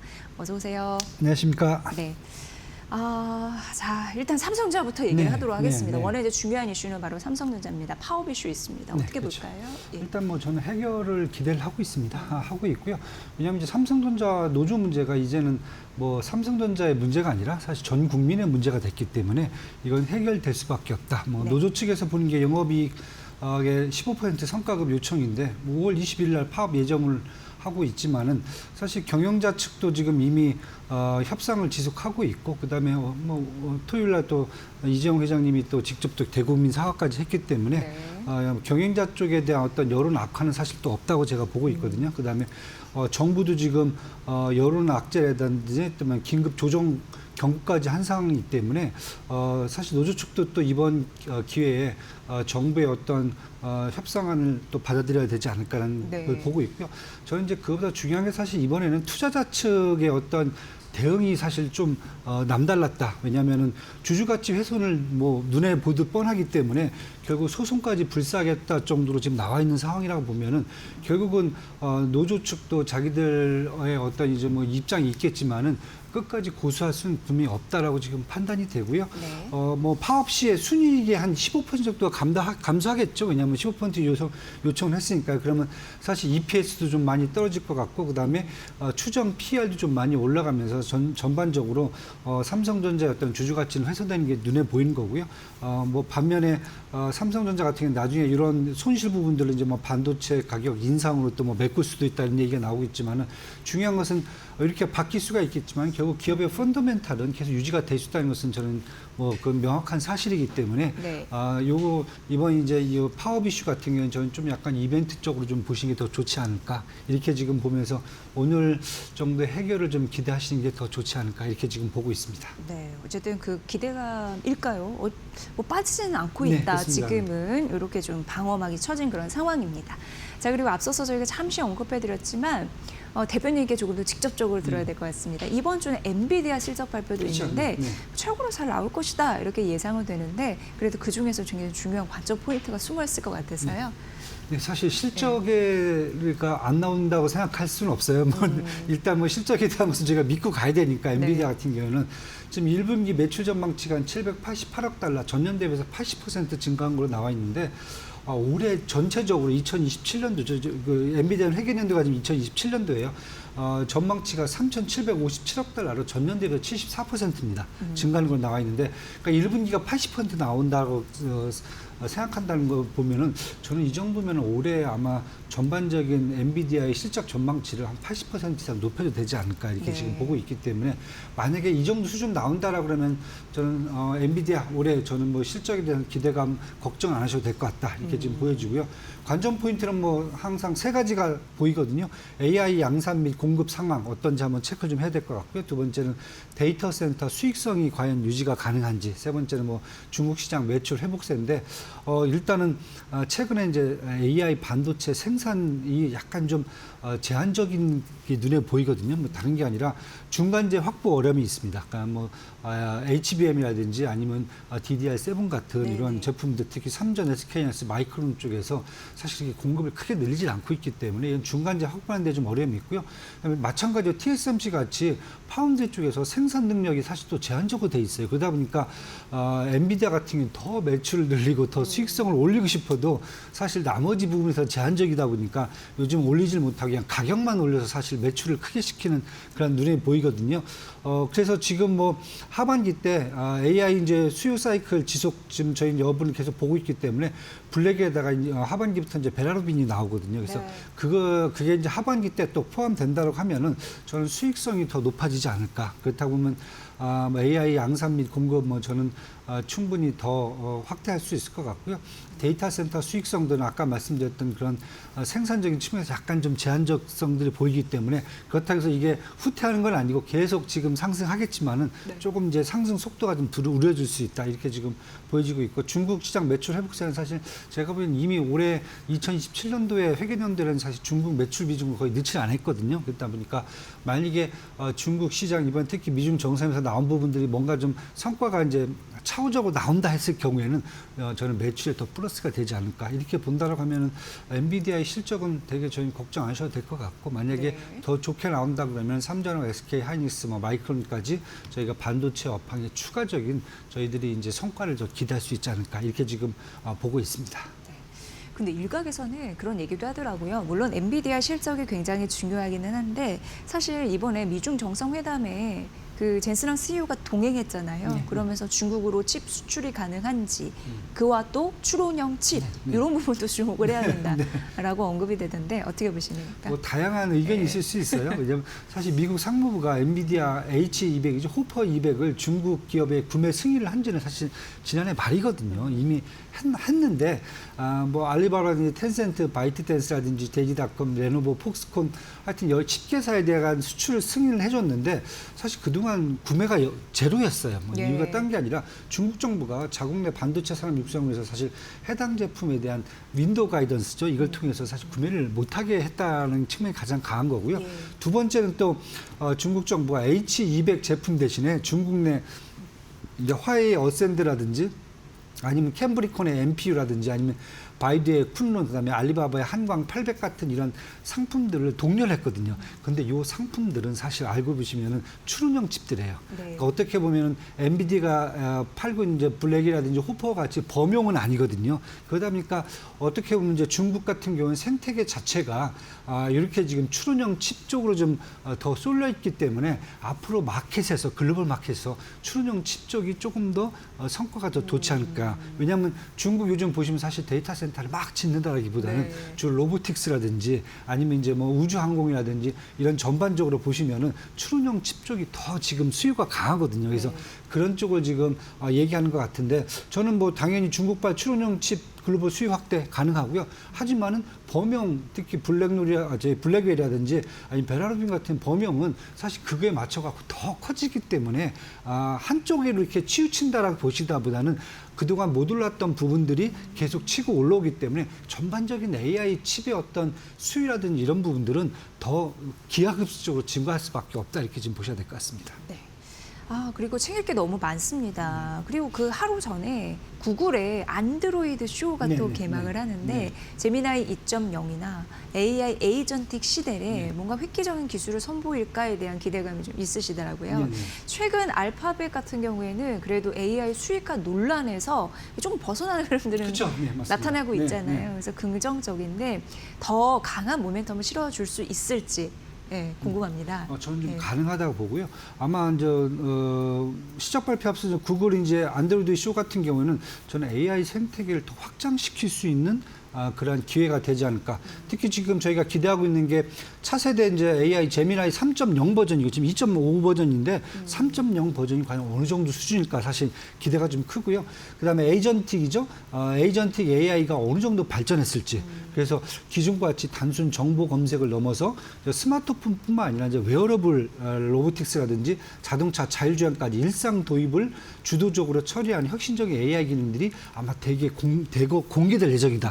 그래서 기대가 좀 커요. 그래서 지금 안드로이드 17 버전일 뿐만 아니라 차세대 기기 및 플랫폼까지 구글 북이라든지 XR까지 막 다 본다라고 그러면 저는 이제 뭐 여기에서 사실 어떻게 보면 저희가 뭐 앞으로 구글의 수익성을 어떻게 논한다라기보다는 기술적 발전이라든지 아니면 생활화에 어떤 얼만큼 적용이 가능한지 이 부분만 어느 정도 신뢰감을 준다라고 하면은 구글이 사실 최근 들어서 뭐 이렇게 좀 말씀드리지만 제미나이 3.0이 어떻게 보면 이제 엔트로픽의 클로드를 조금 더 앞서가기 시작했다는 뭐 소문도 지금 파다하기 때문에 이런 상황까지 본다라 그러면 저는 아마 구글의 생태계 전반적으로 독점력이죠. 시장의 지배력이 더 커질 수 있다. 이랬을 경우에는 우리가 이제 얘기하는 수익성 문제들은 기업별로 봐야 되지 뭐 AI 전반적으로 네. 언제 다 수익성이 오른다 이렇게 볼 수는 없거든요. 그럼 기업별로 차별화해서 본다라 그러면 구글이 가장 수익성이 먼저 오를 수 있는 그런 기회를 마련하지 않을까 이렇게 지금 보기 때문에 아마 이번에 나오는 제미나이 3.0 뭐 당일보다는요 제가 보기엔 한번 써봐야 되기 때문에 한 일주일, 2주일 정도 한 지난 다음에 아마 전반적인 구글의 안드로이드 제품이라든지 제미나이 3.0 그다음에 에이전틱 AI 제품에 대한 아마 평가가 나올 수가 있기 때문에 그때 한번 잘 보시면은 저는 아마 앞으로 구글 같은 경우에는 지금 전반적으로 미국 내에서도 투자를 사실 구글 쪽으로 지금 모아가는 지금 느낌이거든요. 네. 예, 그렇다 보니까 아마 좀 기대를 하시면서 시장 지배력을 더 넓힐 수 있을지를 한번 체크해 보시면 좋을 것 같습니다. 이번 주 굉장한 중요한 이슈가 네. 따다따다 붙어 있기 때문에 여기에 맞는 투자 전략을 좀 알맞게 말씀을 해주시고 계십니다. 미국의 국채금리가 굉장히 가파르게 올라가고 네, 네. 있고요. 10년물 국채금리 같은 경우에는 5%를 넘었습니다. 네, 맞습니다. 이 선을 넘으면 굉장히 시장은 긴장하고 있는 상황인데 네, 그렇죠. 네, 어쨌든 이러한 상황에서 FOMC 의사록 발표가 있고요. 그리고 연준 위원들이 과연 그 스탠스를 어떻게 취할지 저번에 이제 FOMC 보면 너무 네. 극명하게 그쵸. 갈렸어서 이거 어떻게 봐야 될지 포인트는 뭐라고 보십니까? 사실 지금 너무 이슈가 많아요. 채권 시장에. 뭐 가장 큰 것은 다 10년물이 5%를 넘었는데 네. 사실 보통 이제 기준금리 3.75%에 비해서 한 50bp 정도 스프레드가 벌어지는 게 50년물인데 지금 보시면 한 125bp까지 벌어졌거든요. 네. 그만큼 지금 저평가됐다고 볼 수도 있고 한편에서는 그만큼 채권 시장의 약세가 두드러졌다고 볼 수가 있는데 당장 보시는 것은 이제 인플레이션 지표가 최근 들어서 지난주에 좀 많이 좀 올라와 있죠. 소비자 물가지수 근원 CPI 뭐 한 3.8%에서 2.8% 여기에다가 생산자 물가지수도 지금 6.0%에다가 근원 PPI 같은 경우 5.2%까지 치고 올랐거든요. 그러다 보니까 지금 전반적으로 인플레이션이 중동 사태 때문에 이제 전반적으로 이제 소비자뿐만 아니라 이제 생산자 물가지수까지 좀 전반적으로 확대되는 측면에 있기 때문에 미중 정상회담 되면서 이게 좀 해결될 걸로 보이는데 이게 해결이 또 안 되다 보니까 아무래도 지금 시장에서는 조금 더 인플레이션이 더 확대가 될 수가 있다 이런 측면에서 미국 국채 특히 이제 10년물 같은 경우 인플레이션을 반영하는 국채금리거든요. 이 국채금리가 계속 지금 상승한 모습을 보인 거고요. 그걸 사실 또 연준이 잘 컨트롤 했다라고 했으면 제가 봤을 때 크게 안 오를 수도 있었는데 네. 뭐 연준도 요즘 사실 솔직히 이런 말씀드리겠지만은 자기들 밥그릇 챙기기 바빠요. 거기도 지금 뭐 지금 보다 보니까 뭐 결국 케빈 워시 이제 그 신임 의장이 13일 날 상원에서 이제 청문회가 통과가 됐어요. 그래서 뭐 초읽기에 들어갔는데 이번에 이제 만약에 의장으로 이제 오시게 되면은 케빈 워시하고 그다음에 이제 크리스토퍼 월러 그다음에 뭐 미셸 보만 정도는 공화당 인사고요. 그다음에 필립 제퍼슨이라든지 마이클 바 그다음에 이제 리사 쿡은 민주당 대표인데 네. 재밌는 게 제롬 파월이 의장이 그만 안 두고 이사직을 2018년 1월 30일까지 하시겠다고 그랬어요. 네, 네. 그러다 보니까 이분은 사실 공화당으로 임명이 됐는데 지금 성향은 완전히 매파 성향으로 바뀌어 있기 때문에 네. 이분을 또 어떻게 지금 저희가 앞으로 봐야 될지 모른단 말이죠. 그러다 보니까 사실 연준 위원 7명들의 어떤 성향들이 딱 반반으로 나눠버리기 때문에 되게 지금 머리가 아픈 상황이죠. 결국은 제가 보기에는 제롬 파월 의장이 캐스팅 보트가 갈 걸로 지금 보여지고 있고 여기에 따라서 지역은행 총재들 이제 5분 정도는 여기에 따라서 시장이 엇갈리기 때문에 네. 이렇게 본다면 사실 연준으로부터 어떤 아주 매파적인 정책을 기대한다 아니면은 아주 반대로 이제 비둘기파적 정책을 또 기대한다 이렇게 하기도 좀 쉽지가 않거든요. 그러다 보면 연준의 어떤 정확한 스탠스 같은 경우도 사실 좀 불안해지기 때문에 저는 이제 그것도 있지만 중요한 게 결국 이제 연준이 이제 뭐 이번에 이제 5월달이지만 6월달 지금 4월달에 나왔던 올해 연준의 전망치가 뭐 점도표 3.4%, 경제 성장률 2.4%, 실업률 4.4%, 인플레이션 2.4%를 타겟으로 지금 갖고 가고 있거든요. 그런데 그게 과연 이분들 사이에서 어떻게 조정이 될까? 이걸 보면은 앞으로 더 이제 스탠스가 매파적으로 할까 아니면 비둘기파적으로 할까 전반적으로 그걸 가름할 수 있는 역할이 되기 때문에 개개인의 어떤 성향보다는 저는 이제 이번에 나온 어떤 경제 성장 전망치 이런 부분들을 한번 더 살펴보시는 게 의사를서 어떻게 넣는지 그런 부분들 더 보시는 게 더 낫지 않을까 이렇게 네. 지금 보고 있습니다. 네. 오늘 환율이 또 많이 오릅니다. 지난 거래일 대비 7원 50전 정도 올라서 1,505원까지 올라가 있는 네, 상황이거든요. 현재 외국인의 매도가 2조 넘게 나오고 있고 뭐 물론 이 양을 개인이 받아내고 있는 상황이긴 한데 환율도 좀 염려스럽네요. 네. 예. 사실 좀 불안하시긴 하죠. 그런데 한편에서 또 한국은행은 또 개입을 안 하고 있어요. 왜냐하면은 제가 이제 물어보니까 담당자한테 물어보니까 네. 지금 사실 원달러 환율 자체가 국제 유가랑 동조화돼 있거든요. 그러니까 국내적인 매크로 상황들은 통제가 충분히 가능하다. 뭐 인플레이션이라든지 무역 수지라든지 외환 보유고 뭐 PPI 이런 거 다 보면 사실 통제 가능하기 때문에 내부적 변수보다는 사실 이제 국제 유가 동조화돼 있는 부분이 크고 그다음에 이것에 따라서 외국인들이 뭐 투자를 줄이고 이런 부분들이 아니라 외국인들의 투자에 따라서 결국은 또 환율이 또 영향을 미치고 이러다 보니까 환율은 지금 디폴트 값으로 간다라고 보시면 될 것 같아요. 그래서 저는 다른 것보다 환율 같은 경우에는 국내 증시에서 이제 외국인들의 환율에 대한 민감도도 이미 하락을 했기 때문에 투자에 있어서는 이제 환율을 보시기보다는 환율 같은 경우는 결국 앞으로 이제 국제 유가의 동조화 부분만 체크를 좀 하시면 되기 네. 때문에 저는 결국 환율은 만약에 이제 이쪽 WTI 유가라든지 아니면 이제 중동 사태가 어느 정도 해결이 된다라고 하면 또 급격하게 또 환율이 떨어질 수 있는 여지도 충분하기 때문에 네. 환율은 좀 디폴트 값으로 갖고 지금 투자를 하시는 게 좋지 않을까 이렇게 지금 보고 있습니다. 네. 자, 5월도 어느덧 이제 중순을 넘어서고 있습니다. 지금 잘 해야 될 텐데요. 그리고 이렇게 지수가 떨어지니까 또 이게 기회라고 막 준비하시는 분들도 네. 있습니다. 그런 부분 잘 놓치지 않게 저희가 전략 세워드려야 될 것 같고요. 오늘 함께 월요일 그리고 이번 주 전반적으로 쭉 두면서 맞춤형 전략 세워주신 분 이완수 그레너리 투자자문 대표였습니다. 잘 들었습니다. 감사합니다.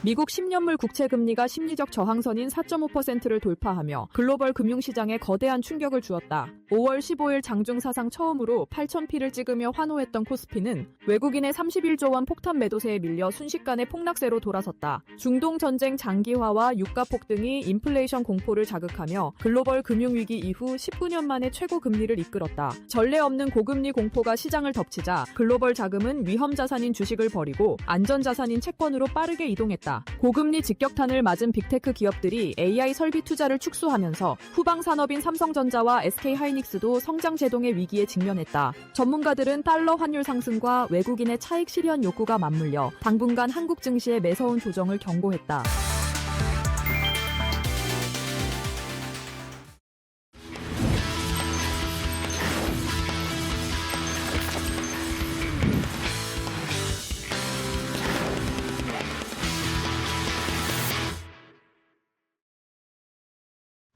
상위 1% 초고수의 픽 시간입니다. 오늘 고수들은 어떤 종목에 관심을 가지고 있을까요?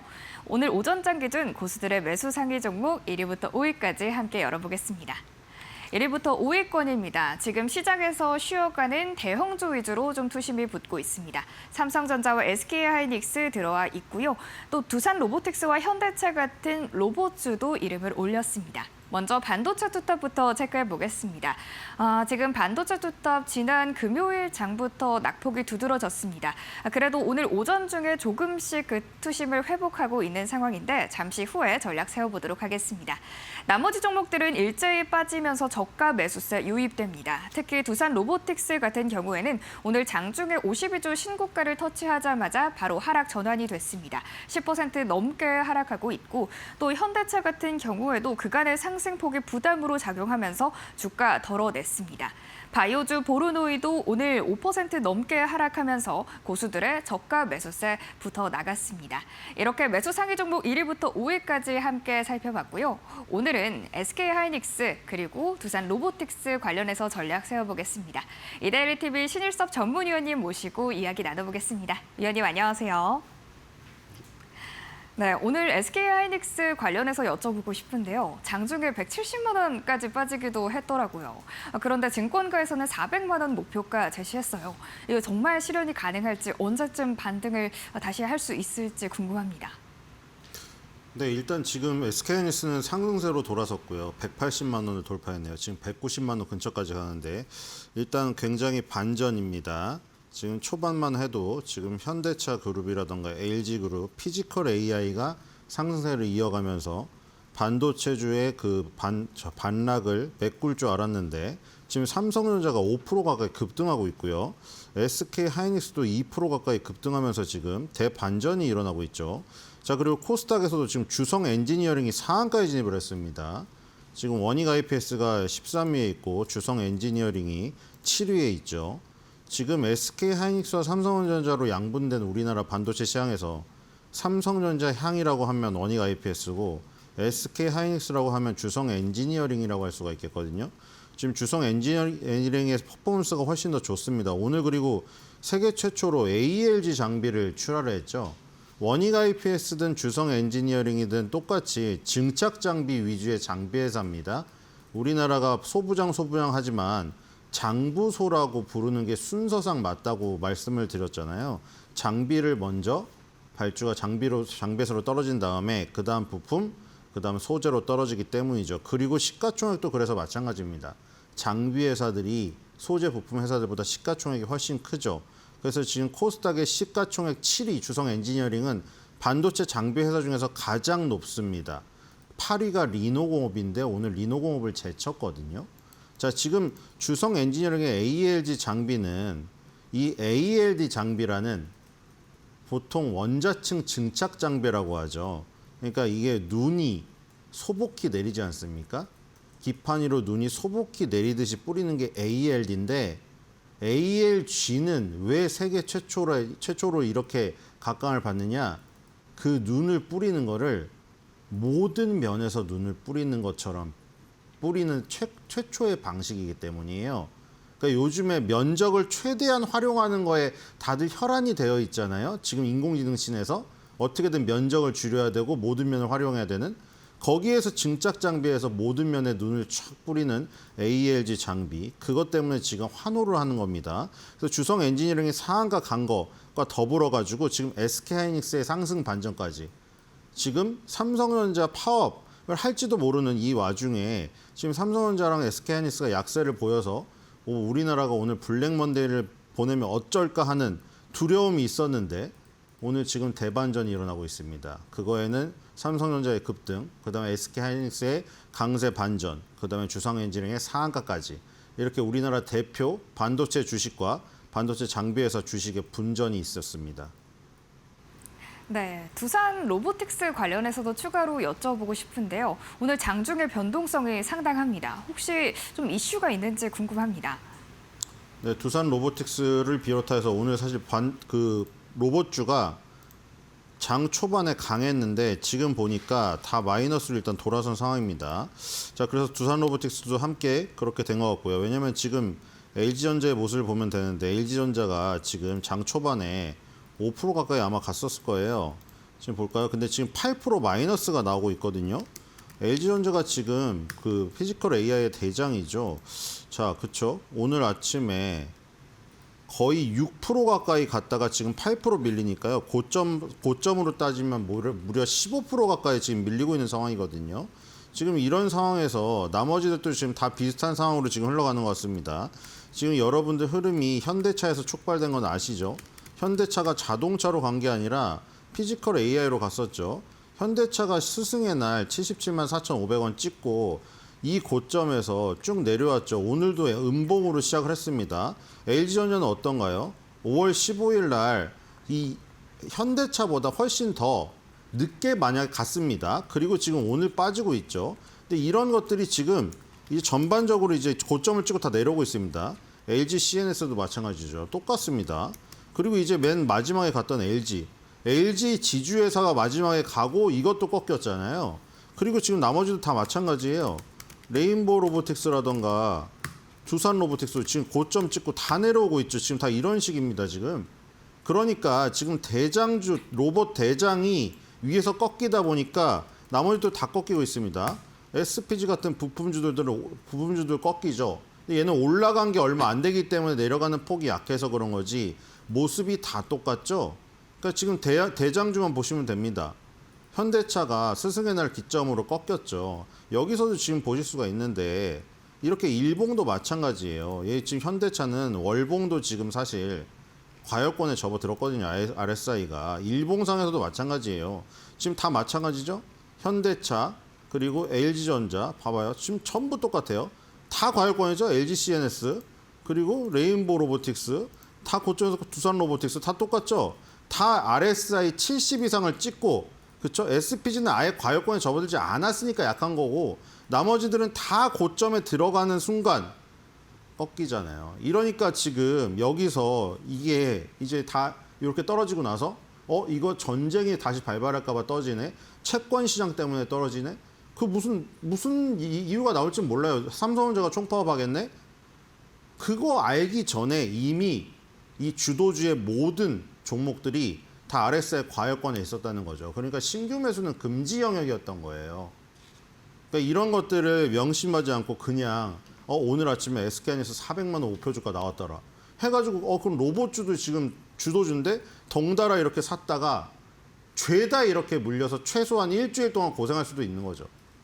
그러니까 이런 고점에서는 조심해야 될 것 같습니다. 자, 꼬마 버블을 찾아보도록 할게요. 네, 지금 이렇게 매수 상위 종목 전략까지 세워봤고요. 이어서 매도 상위 종목 바로 열어보겠습니다. 오전장 기준 고수들의 매도 상위 종목입니다. 지금 섹터 전반이 전반적으로 쉬어가는 가운데 우주항공 섹터만이 빨간불 들어와 있습니다. 지금 스페이스X가 상장을 앞당겨서 6월 12일로 발표를 했습니다. 그러면서 우리 시장에서도 섹터 전반의 훈풍이 불어들고 있는데 미래에셋 벤처투자도 이제 장중에 10% 넘게 상승을 했고요. 이 밖에 종목들 같은 경우에는 파두와 LG전자, 전거래일에 52조 신고가를 경신하기도 했습니다. 그러면서 오늘 하락 전환이 됐는데 고수들 매도 물량 나와주고 있고요. 삼성중공업과 에코프로 좀 살펴보면 지금 조선과 2차전지 섹터 전반이 부진합니다. 주가 답답한 흐름 보이면서 고수들 함께 내던지고 있는 그런 상황입니다. 이렇게 매도 상위 종목 5가지 함께 살펴봤고요. 오늘은 2차전지 관련해서 전략 세워보겠습니다. 위원님, 지금 계속해서 2차전지 빠지고 있는 상황인데 지금이 저점이다라는 말도 있더라고요. 2차전지 종목들 반등할 수 있을까요? 순매수 종목을 2개 해가지고 제가 매도 종목인 줄 알았군요. 법을 찾으러 가기 전에 매도 종목을 살펴봐야겠죠. 자, 이 바닥일까 아닐까?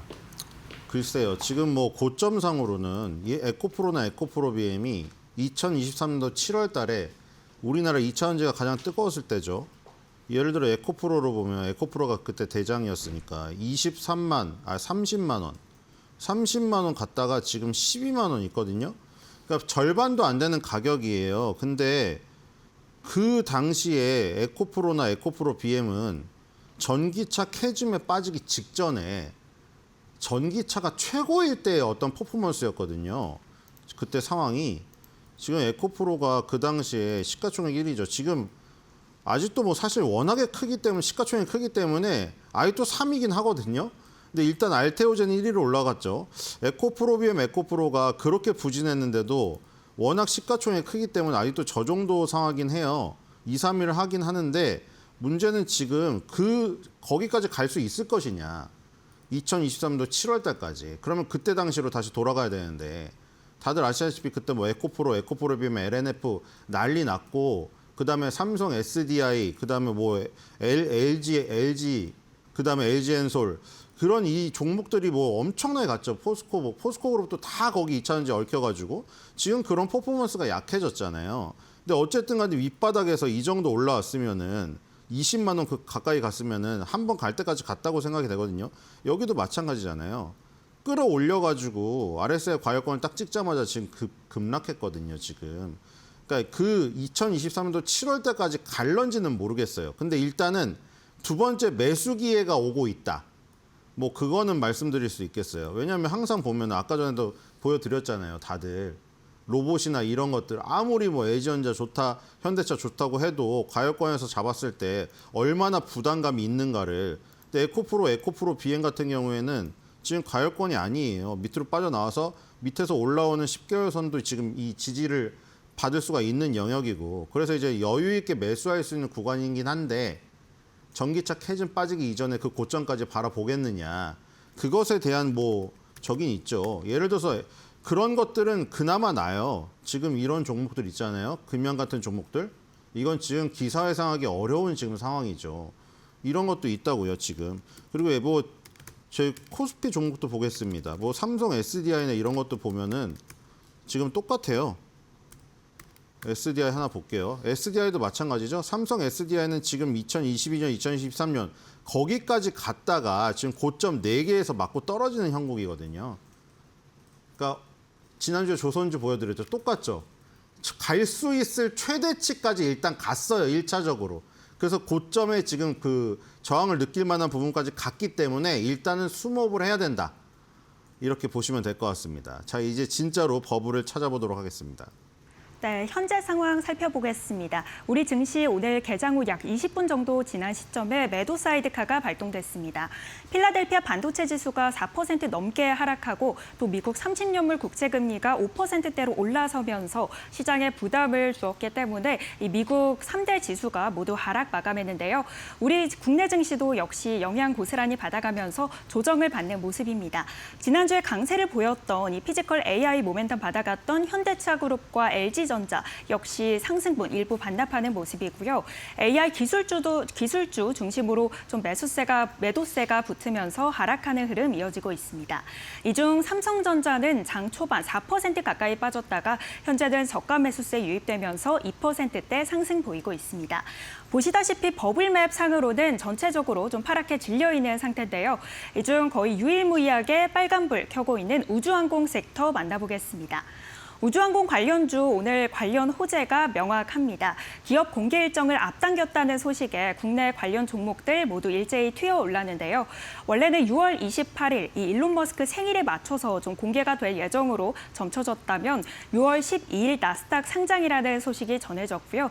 또 세계 최대 자산운용사 이 블랙록이 기업 상장에 최대 100억 달러 투자를 검토 중이라고 전해졌습니다.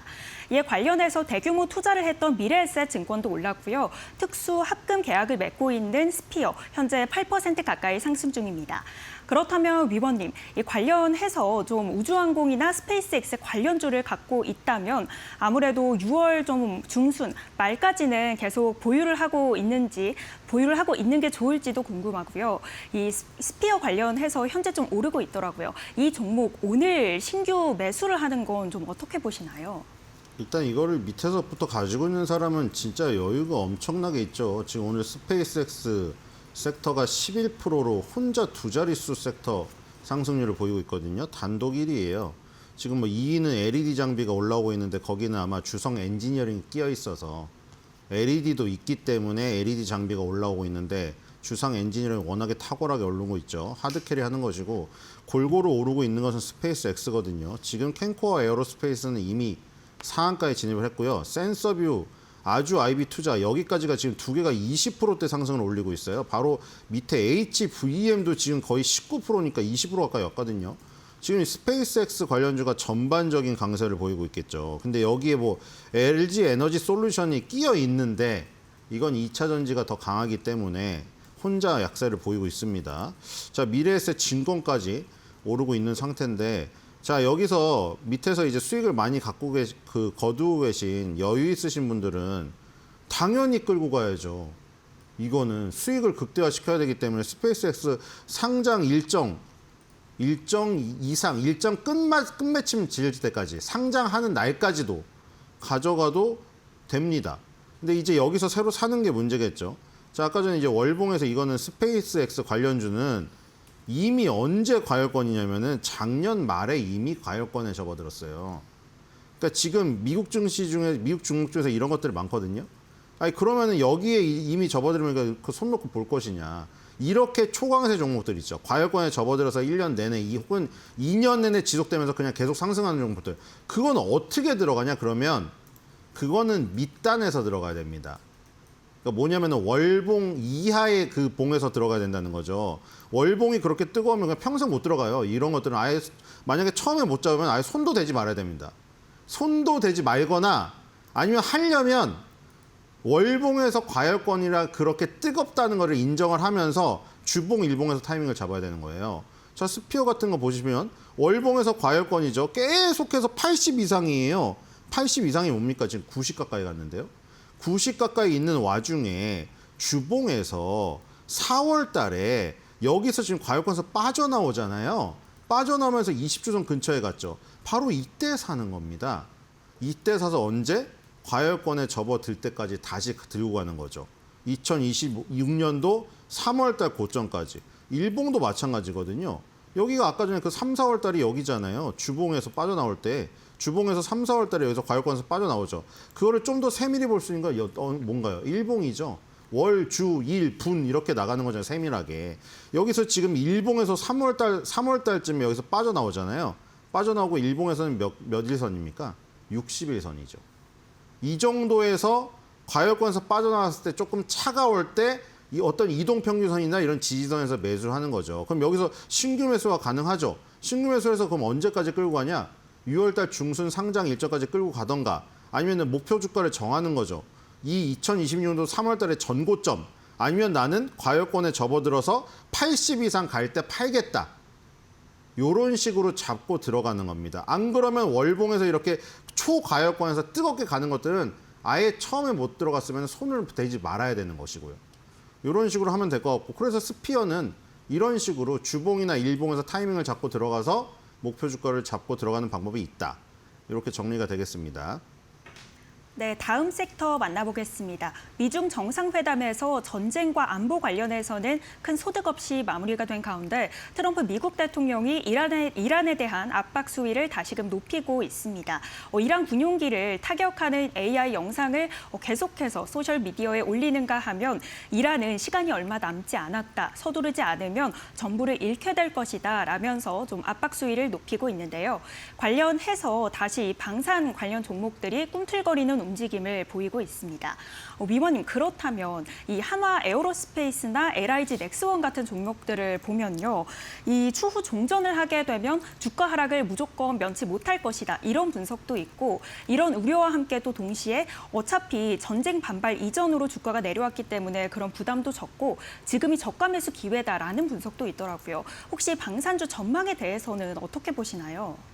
방산주가 전쟁 끝난다고 바로 뭐 꺾이는 모멘텀이 있진 않은데 기술적인 고점이라는 거죠. 그것도 지금 계속 얘기 드렸다시피 오늘도 계속 얘기 나오는 거 여러분들 많이 회자됐죠. 노무라 증권에서 400만 원짜리 나왔다 그거 맞죠? 그리고 언론에서 어떻게 엮어서 타이틀 냈나요? 블랙 먼데이가 오더라도 사라. 노무라에서 그런 얘기 한 적 없습니다. 그러니까 뭐냐면은 이거예요. 증권사 보고서가 지금 뭐 당연히 SK하이닉스, 삼성전자에 대한 장밋빛 전망을 내놓은 보고서 지금 쏟아지고 있잖아요. 근데 만약에 그거 하나를 딱 엮어가지고 야 오늘 만약에 삼성전자, SK하이닉스가 급락을 하더라도 증권사에서 사라고 했더라. 요렇게 엮어버리면은 그 개인 투자자를 어떻게 받아들이냐면 야 쟤네 증권사에서 사라고 해놓고 왜 증권사에서 매도를 치고 있어? 이렇게 돼버리는 거거든요. 기술적 고점을 생각 안 하고. 그게 한화 에어로스페이스도 마찬가지예요. 지금 예를 들어서 아까 제가 서두에 잠깐 얘기한 대로 전쟁이 끝나도 지금 방산주가 바로 꺼질 모멘텀은 아니잖아요. 여러분 다 아시다시피. 러시아, 우크라이나 전쟁도 안 끝나 있고 나토도 이제 미국이 발 빼면은 서로 군비 증강을 해야 될 것이고 우리나라도 주한미군 빼버리면 우리나라 군비 증강해야 될 것이고 방산주 모멘텀은 많아요. 그 방산주 모멘텀에 대해서 이 초점을 맞춰가지고 한화 에어로스페이스가 굉장히 목표 주가가 높다 이런 보고서가 딱 나왔는데 그럼 그걸 또 믿고 딱 바로 사거나 아니면 언론에서 또 그걸 연결지어서 전쟁이 끝나더라도 보고서가 이렇게 좋게 나왔더라. 이렇게 얘기해버리고 그걸 보고 딱 사면은 또 이제 욕을 할 주체를 찾게 되니까 글로 가게 되거든요. 그럼 뭐 한화 에어로스페이스가 지금 기술적 고점인 근거는 뭐냐? 지금 보면은 얘도 마찬가지예요. 월봉에 일단 이격이 상당히 벌어져 있고요. 이격이란 게 뭐냐면 간격이에요. 이동평균선과 봉의 간격. 이동평균선과 간의 봉의 간격이 눈대중으로 봐도 상당히 지금 넓죠. 거기다가 RSI도 과열권에 이미 접어든 상태예요. 그러면 사실 여기서 만약에 보고서가 200만 원짜리 매수 보고서가 나온다고 하더라도 바로 사는 거는 정말 고난의 길을 가겠다는 그 적인 거죠. 그런 상황이 아니면 살 엄두가 나지 않아야 되는 거예요, 사실은. 그럼 이제 어디서 사야 되냐? 그런 보고서가 나오든 말든. 여기서 과열권에서 이제 벗어나기 시작했잖아요. 벗어나기 시작해서 레디를 하고 있어요. 여기 지금 10개월 선 아니면 20개월 선에서 기다렸다가 위치 에너지가 낮아질 때 사는 것이 정석이죠. 그렇기 때문에 한화에어로스페이스는 종전을 하던 확전이 되던 이동평균선과 이격을 줄어들어서 내가 원하는 위치에 올 때 산다. 레디를 하고 있는 단계. 신규 매수자들 부분에서 이렇게 생각을 하셔야 될 것으로 생각이 됩니다. 오늘 꼬마 버블을 찾아보도록 하겠습니다. 네, 그럼 다음 주목해야 할 섹터 꼬마 버블 한 가지 꼽아주시면 어떤 걸까요?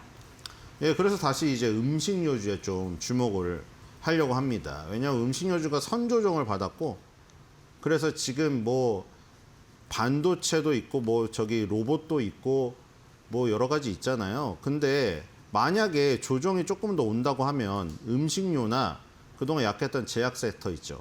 이런 것들이 뭐 반사적으로 갈 수도 있겠죠. 근데 뭐 반사적으로 가는 것만으로는 안 되고 성장 모멘텀이 일단 있어야겠죠. 삼양식품 같은 것도 마찬가지잖아요. 9월 달에 만약에 여기서도 똑같거든요. 166만 5천 원 갔을 때 이제 삼양식품 200만 원 매수 보고서가 나오거든요. 그러면은 삼양식품 불닭볶음면 잘 팔리고 김정수 부회장님이 너무 일을 잘하셔가지고 회장님을 습격됐더라. 그냥 그것만 보고 200만 원짜리 보고서를 보면서 그냥 막 아무나 매수를 했다.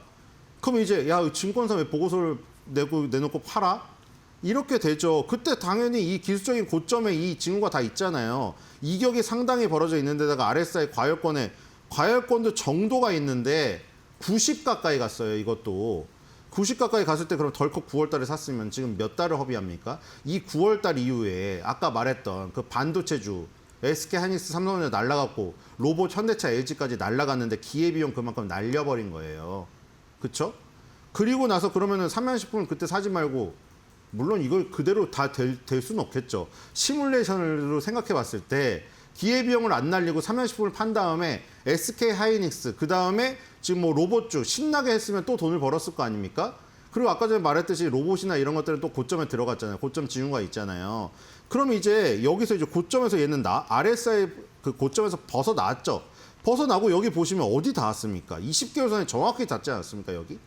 20개월 선에 닿는데 왜 이렇게 급반등할까? 20개월 선에 단 적이요.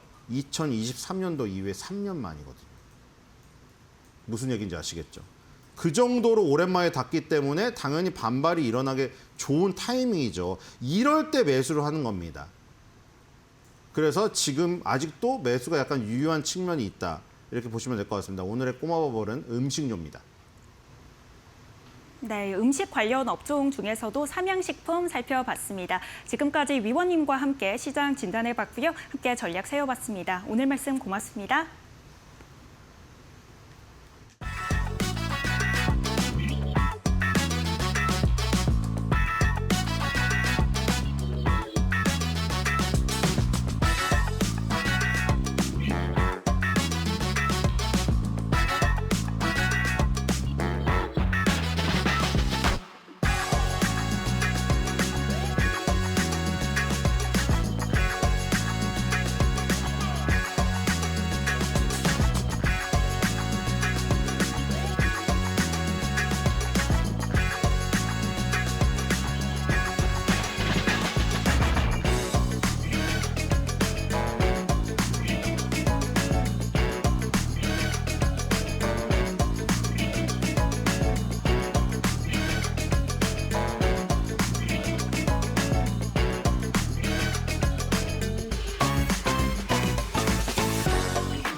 장 초반 매도 사이드카까지 발동됐던 코스피가 낙폭을 모두 회복했습니다. 삼성전자 노조 총파업을 사흘 앞두고 긴장감이 감돌았는데요. 이재명 대통령의 기업 경영권 발언과 또 법원이 삼성 노조의 위법 쟁의금지 가처분을 대부분 인용한 것이 더해지면서 삼성전자 주가가 양전했습니다. 반도체 투톱이 올라서면서 코스피도 반등했는데 현재 양 지수 상황 바로 열어보시죠. 코스피는 1.45% 가까이 오르면서 오름폭 키우고 있습니다. 장 초반과는 확실히 다른 분위기가 연출되고 있고 결국에 7,600선까지 회복하는 데 성공했습니다. 일종 고점 부근 지나가고 있고요. 코스닥 같은 경우는 1% 넘게 하락하면서 1,115포인트 지나갑니다. 코스닥도 장 초반 대비해서는 낙폭을 조금씩 회복하고 있지만 오늘 반도체 투톱이든 이 대형주 위주로 좀 수급이 몰리면서 코스피 쪽으로 조금 더 회복이 가파르게 나타나고 있습니다. 코스피 200은 무려 2% 넘게 반등에 성공했습니다. 매매 동향도 함께 살펴보겠습니다. 코스피 시장에 개인과 기관의 수급이 들어오는데요. 오늘도 외국인은 코스피 시장을 팔고 있습니다. 2조 원 넘게 팔면서 2조 1천억 원가량 팔고 있는데 그래도 삼성전자와 SK하이닉스는 외국인이 다시 순매수로 돌아섰다라는 점이 확인되고 있고요. 개인은 1조 8천억가량의 순매수 오늘도 강하게 들어옵니다. 기관은 2천억가량 순매수 중입니다. 코스닥 매매 동향도 함께 살펴보시죠. 오늘 코스닥 시장은 외국인의 순매수가 들어오는데요.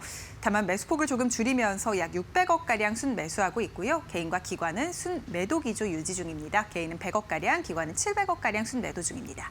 원달러 환율이 오늘 1,500원 선을 넘으면서 개장을 했습니다. 현재 시간 기준으로도 개장 직후보다 약 9원가량 오른 1,506원 선으로 거래되고 있습니다. 계속해서 원달러 환율은 고점을 높여가고 있다는 점이 어느 정도 시장에는 부담을 주고 있습니다. 네, 이렇게 오늘 시장 상황 살펴봤는데 삼성전자가 상승해주면서 다시 코스피가 반등한 점이 긍정적입니다. 그렇다면 오늘 우리 시장 중요한 투자 뉴스는 어떤 게 있는지 함께 이어서 알아보시죠. 세계 최대 자산운용사 블랙록이 일론 머스크의 우주기업인 스페이스X IPO에 최대 100억 달러를 투자하는 방안을 검토하고 있습니다. 현지 시간 16일 외신 보도에 따르면요. 블랙록은 자사가 운용 중인 5,360억 달러 규모 액티브 펀드를 통해 스페이스X IPO에 최대 100억 달러를 투자하는 것을 논의 중인 것으로 나타났습니다. 블랙록이 최대 투자 규모인 100억 달러를 집행한다면 전체 공모 물량의 약 13.3%를 확보하게 되는데요. 디인포메이션은 블랙록이 공격적인 투자 검토에 나선 배경으로 기존 스페이스X 지분 규모를 꼽았습니다. 현재 블랙록이 보유한 스페이스X 지분 가치는 약 3억 달러 수준으로 경쟁 투자사 대비해서 상대적으로 적다는 분석이 나오는데요. 스페이스X는 IPO 일정을 앞당겨서 이르면 다음 달 12일에 IPO에 나설 예정입니다. 스페이스X의 기업 가치는 약 1조 2,500억 달러로 이번 상장을 통해 750억 달러를 조달할 계획인데요. 오늘 관련주들 일제히 급등하고 있습니다. 아주 IB 투자는 장중에 상한가 기록하기도 했는데 현재 시간 기준으로 20%가량 상승한 17,220원 선 지나가고요. 미래세 벤처 투자도 10% 넘게 상승 68,800원 선 거래되고 있습니다.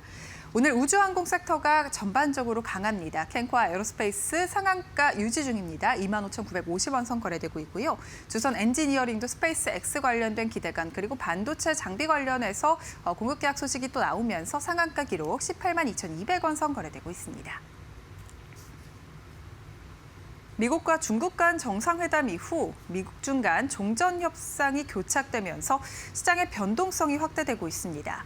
국제유가가 다시 배럴당 110달러대로 올라섰는데요. 18일 블룸버그에 따르면 7월 인도분 블렌트유 선물은 전장보다 1% 오른 배럴당 110달러를 나타냈습니다.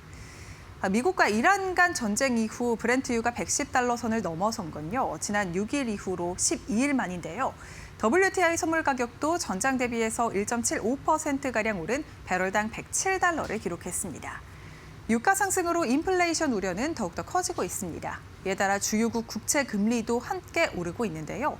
미국 30년 만기 국채 금리는 5%를 넘어서며 20년 만에 최고 수준을 보이고 있고요.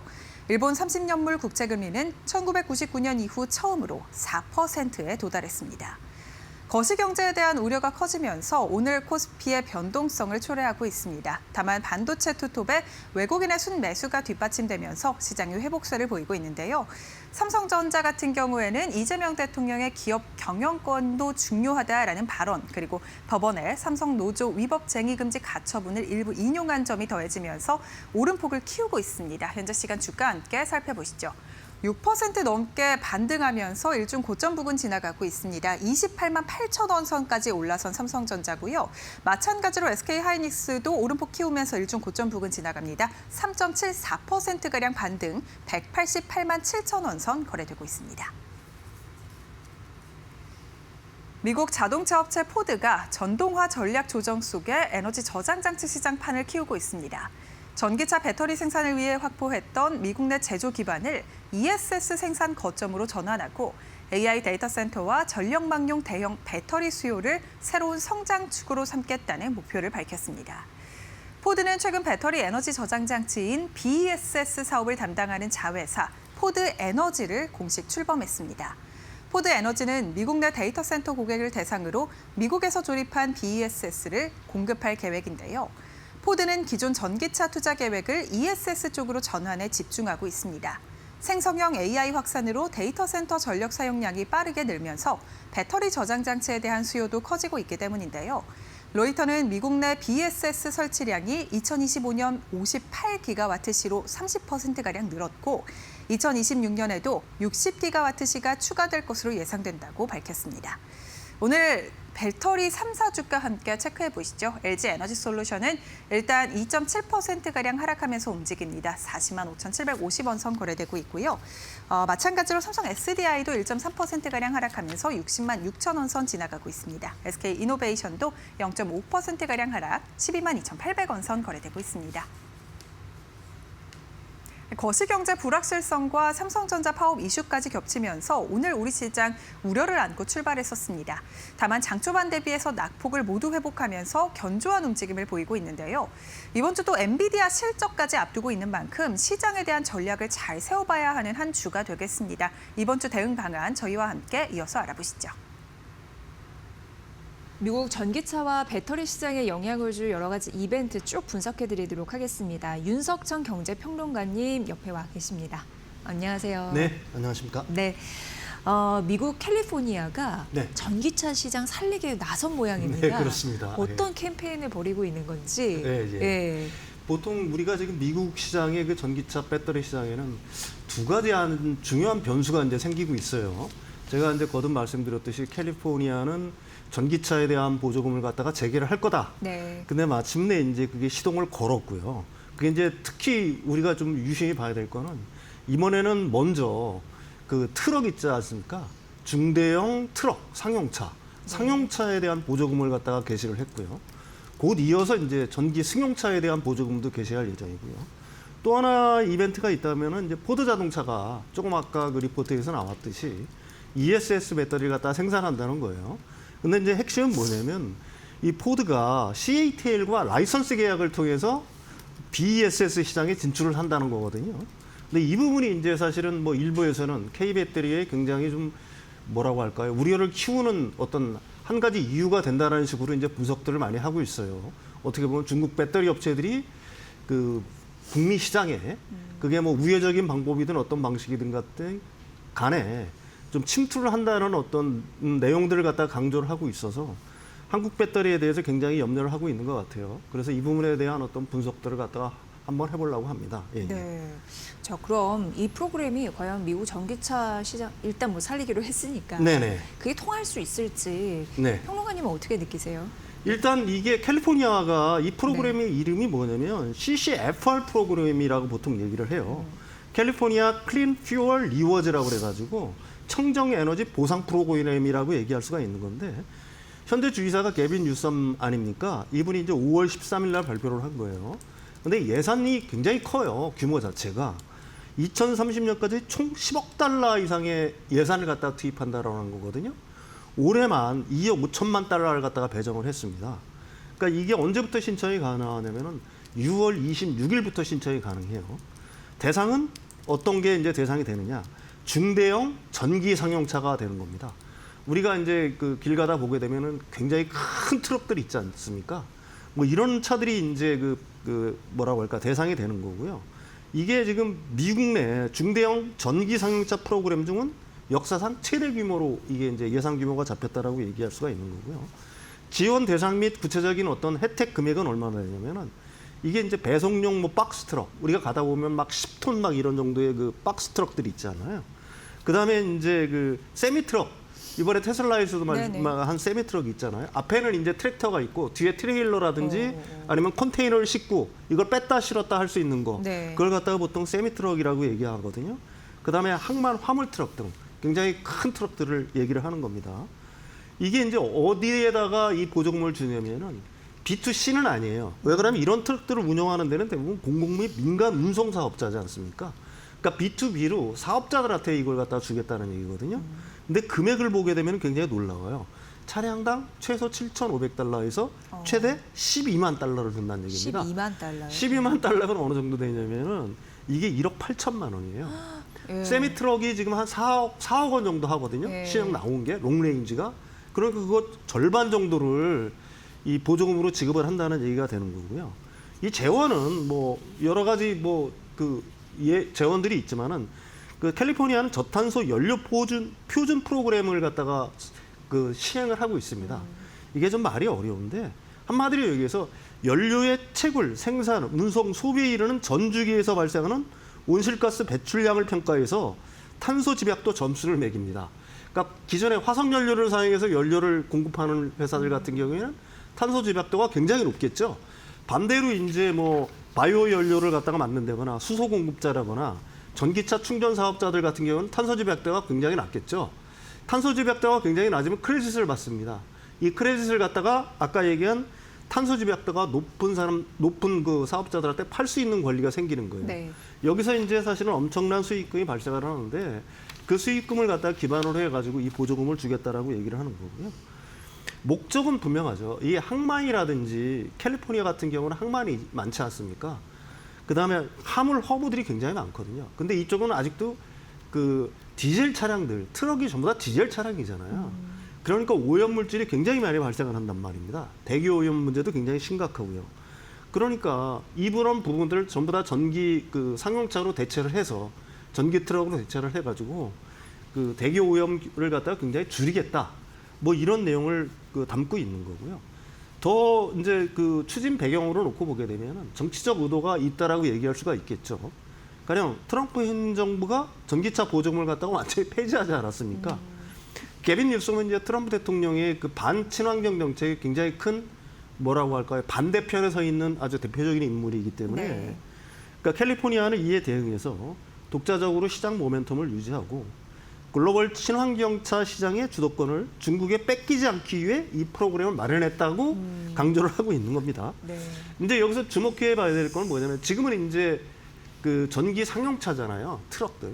근데 이 부분이 이제 지금 이미 예산에 반영돼 가지고 7월 달부터 이제 시행이 될 예정인데 승용차 있지 않습니까? 전기 승용차에 대해서 B2C로 현재 예산이 배정돼 있고요. 이게 의회 승인 절차가 진행 중이거든요. 근데 뭐 의회는 캘리포니아 같은 경우에는 민주당 쪽에서 이제 의회를 갖다 장악하고 있기 때문에 통과하는 데는 별 이상이 없을 거다. 그래서 상용차 같은 경우는 6월 말부터 그다음에 승용차 같은 경우는 7월 달부터 보조금이 본격적으로 재개가 될 거다. 이렇게 이해를 하시면 될 것 같습니다. 네. 보조금이 이제 규모를 보니까 꽤 크잖아요. 그렇습니다. 네, 그러니까 캘리포니아가 어떻게 보면 강력하게 이제 지지를 하고 있는 상황인데 정말 네네. 시장을 살리기 위해서 네네. 뭔가 상징적인 의미가 될 것 같긴 하거든요. 이게 상징적인 네. 의미뿐만이 아니라 네. 미국에 끼치는 영향력이 굉장히 강력해요. 실질적인 의미도 함께 담고 있다라고 얘기할 수가 있는 겁니다. 첫 번째 의미는 뭐냐면 연방정부 정책의 어떤 공백을 갖다가 완충하고 그다음에 시장의 불확실성을 갖다가 해소하는 데 굉장히 큰 의미가 있죠. 왜 그러면 전기차를 만드는 OEM들 같은 경우에는 트럼프 정책으로 인해서 굉장히 큰 혼란에 휩싸여 있잖아요. 불확실성에 휩싸여 있단 말입니다. 앞으로 전기차는 마땅히 전기차 시대로 가야 되는 건 당인데 정부가 이걸 막고 있단 말이에요. 그러니까 투자를 할 수도 안 할 수도 없고 그래서 뭐 투자처를 한다거나 이런 일들이 이제 비일비재하게 발생을 하는 거죠. 그 바람에 뭐 그 전기차 판매량을 보게 되면은 이게 이제 올해부터 해가지고 급락을 하고 있는 거 아니겠어요? 네. 이런 영향들이 있는 건데 이런 걸 갖다가 그 시장 불확실성을 갖다가 어느 정도 해소하는 측면이 있겠죠. 아, 캘리포니아가 이걸 실행을 하게 되면은 캘리포니아 주를 갖다 따르는 나머지 주들 한 12개 주 정도가 되거든요. 그럼 그쪽에서 이제 본격적으로 다시 그 보조금 재개를 시작을 할 거고 그러면 뭐 전체적으로 완전한 불확실성이 완전히 없어지는 건 아니겠지만 일부분 불확실성은 어느 정도 해소가 될 수밖에 없다 이렇게 보는 거고요. 무엇보다도 상용 전기차 시장의 폭발적인 수요를 갖다 촉진할 수가 있는 겁니다. 왜 그러냐면 아까도 말씀드렸듯이 중대형 전기 트럭의 초기 구매 비용은 매우 비싸죠. 그 아까 얘기했지만 테슬라의 세미트럭 같은 경우가 우리나라 돈으로 한 4억 원 정도 하거든요. 네. 롱레인지가. 근데 이걸 갖다가 1억 8천만 원 정도를 갖다가 보조금을 주겠다는 네네. 얘기는 그 초기에 그 사업자들이 그럼 이거 살만한데라는 느낌을 갖기에 충분하다는 얘기죠. 네. 왜 그러냐면 연료비가 또 안 들잖아요.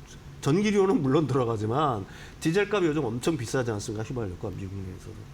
그러니까 충분한 유인이 될 수가 있을 것이다. 그래서 그동안 전환이 느렸던 상용차 중심의 어떤 대규모 전동화 수요를 미국 전역으로 자극하는 기폭제가 될 거고요. 무엇보다도 이제 중국 전기차에 대한 어떤 지배력을 갖다 방어하는데 이게 이제 어떻게 보게 되면 캘리포니아가 좀 솔선수범하는 이런 입지에 쓰게 될 수가 있는 거고요. 또 하나는 이게 이제 굉장히 중요한 게 뭐냐면 배터리에 미치는 영향이 굉장히 커요. 아까도 얘기했지만 중대형 트럭에 들어가는 것들은 일반 승용차의 10배 정도의 배터리가 들어갑니다. 왜 그러냐면 보통 지금 테슬라 세미트럭 롱레인지 같은 경우가 800kWh 정도 되거든요. 그러면은 일반 승용차 보통 50에서 뭐 한 80 정도 쓰잖아요. 그러니까 10개에서 한 6배? 네. 이 정도의 배터리들이 더 들어간다는 얘기니까 이 기존에 우리나라 배터리를 만드는 K배터리한테도 굉장히 좀 우호적인 예가 될 수가 있을 거고요. 그다음에 전기차 충전 인프라가 이게 그 강화될 수밖에 없는 게 이제 마지막 이유라고 얘기할 수가 있습니다. 이 전동 상용차는 승용차보다 훨씬 강력한 전력을 요구합니다. 이거 충전을 하려고 하면. 아무래도 배터리 용량이 크다 보니까 기존의 충전기 가지고는 일반 승용차보다 10배 이상 더 걸린다는 얘기잖아요. 이건 걸림돌이 될 수밖에 없어요. 그래서 1메가와트/아워급의 어떤 충전기가들이 필요한 거고요. 그래서 캘리포니아는 이쪽의 인프라를 구축하는 따로 1억 달러를 갖다 배정을 해놓은 상태입니다. 근데 이제 캘리포니아만 이걸 하면 안 되잖아요. 이 트럭이라는 건 뭐예요? 주에서 주를 갖다가 이동하는 것들이 굉장히 그렇죠. 예. 다반사잖아요. 멀리 왔다 갔다 하지 않습니까? 그러니까 인접주들도 이 그러니까 충전 인프라를 갖다 확장할 수밖에 없는 상황이 됐다. 이렇게 얘기할 수가 있는 거죠. 네. 예. 그러면 평론가님이 말씀하시는 것처럼 네. 이게 이제 왔다 갔다 주마다 이렇게 해야 되니까 네. 그런 것도 있고 네. 캘리포니아를 추종하는 주들의 움직임은 어떤지 그렇습니다. 향후 또 따라할 수도 있는 이게 따라하게 상황이잖아요. 돼 있는 거예요. 예. 보통 캘리포니아를 추종하는 주들을 갖다가 카브 스테이츠라고 보통 얘기를 합니다. CARB라는 게 뭐냐면 캘리포니아 대기자원위원회인데 이걸 추종하는 주들이 한 12개 정도가 돼요. 보통 뭐 이제 뉴욕, 뉴저지, 매사추세츠, 워싱턴, 오리곤, 그다음에 버몬트, 메릴랜드, 뭐 로드 아일랜드 보통 이런 주들을 얘기를 하고요. 그다음에 이제 최근에는 내륙주들, 아까는 이제 주로 그 서안 쪽에 동북미 서부 연안에 있는 주들이고요. 그 콜로라도라든지 뭐 미네소타 같은 주들도 보통 추정을 하고 있는 거고 중요한 건 뭐냐면 이런 주들이 사실은 미국 전기차 시장의 35%에서 40%를 차지해요. 예. 그러니까 이 12개 주가 전북의 55개 주 중에서 12개 주가 캘리포니아주 같은 경우는 세계 5위의 경제 규모를 갖고 있는 그 주고 한 주가 이 12개 주를 합치면 35%에서 한 40% 정도 되니까 이런 쪽 주에서 보조금을 주기 시작하면 지금의 그 미국의 EV 시장의 어떤 둔화 현상도 상당 부분 좀 완화될 수 있겠다 이렇게 생각을 합니다. 예, 예. 네. 근데 이제 최근 포드가 CATL과 기술 라이선스 계약을 체결했는데 네. 기존의 전기차 라인을 뭐랄까요 ESS용 뭐 LF 배터리 고 전환 라인으로 이제 바꾸는 네네, 그렇습니다. 그런 부분이 있는데 네. 이게 약간 좀 찝찝하다는 그렇어요. 느낌이 이 켄터키주 들어서, 글렌데일에서 네. 보통 EV 라인을 그 ESS 라인으로 전환을 하겠다는 거예요. 근데 전환하는 건 좋은데 CATL과 기술 라이선스를 갖다가 해서 만들겠다. 뭐 이런 얘기들을 하고 있는 겁니다. 근데 이제 그 본격적인 얘기에 들어가기 전에 모건 스탠리는 이 포드의 이 ESS 전환 가치를 100억 달러라고 가치 평가를 했어요.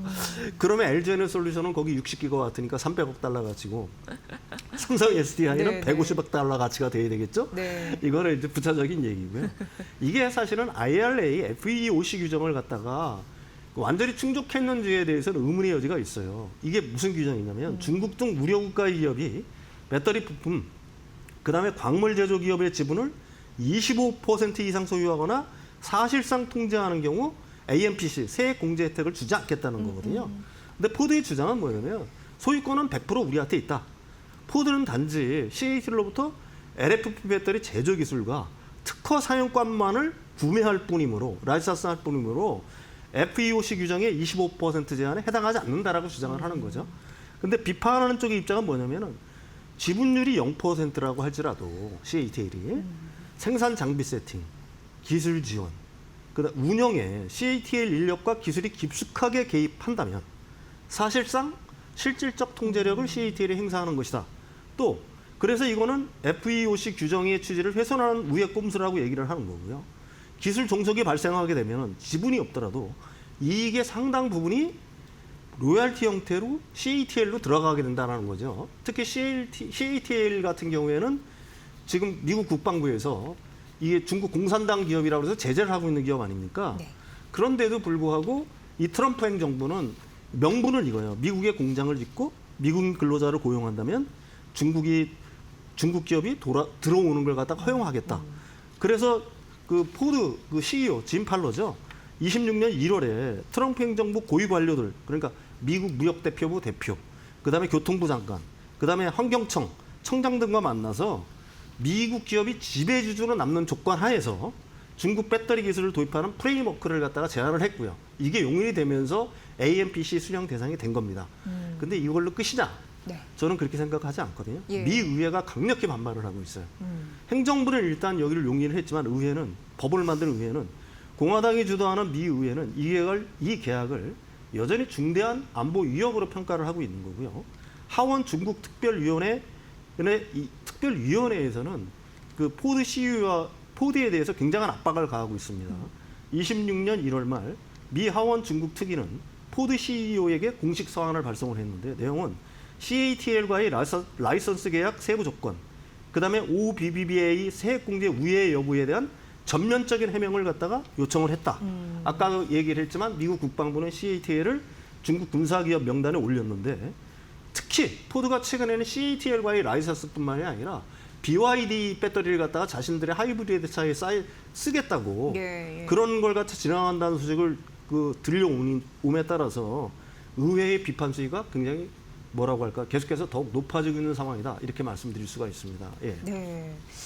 어쨌든 오늘 얘기를 들어보니까 뭔가 반전에 반전이 네네. 있지 않나 싶습니다. 어쨌든 네네. 한국 업체들은 이런 부분을 잘 또 고려를 해야겠네요. 근데 네. 이제 사실 이게 트럼프 행정부에서 일단 용인이 됐다라고 하더라도 중간 선거가 있는 거 아니겠어요? 미국 의회에서의 포드에 대한 견제는 점점 강해질 거라고 보고 있는 거고요. 이제 가장 중요한 건 뭐냐면 이게 포드의 어떤 이런 식의 진출이 한국 ESS 사업에 걸림돌이 될 거라고 일부에서는 막 보도를 하고 있는데 이게 전부 다 중국이 독차지하고 있던 겁니다. 네. 한국이 작년 말부터 생산을 해서 점유율을 늘려가고 있는 단계예요. 근데 무슨 점유율에 무슨 그 뭐라고 할까 우리 한국 점유율에 큰 손해가 된다고 지금 상황에서 주장하는 거는 너무 과장된 주장이라고 얘기할 수가 있는 거고요. 우리가 오히려 잠식해 네, 잠식해 나가고 있는 거죠. 거고 예. 더군다나 아까도 말씀드렸듯이 미국 의회의 견제는 이 포드의 어떤 생산을 갖다가 가만히 두고 보지는 않을 거다. 행정부의 힘이 약화되면 네. 약화될수록 그런 부분들을 갖다가 여러분들이 감안을 해서 보셔야 될 것 같다. 이렇게 말씀을 드립니다. 예. 네, 배터리 시장의 전반적인 요인들 말씀해 주셨습니다. 윤석전 경제평론가였습니다. 오늘도 잘 들었습니다. 네.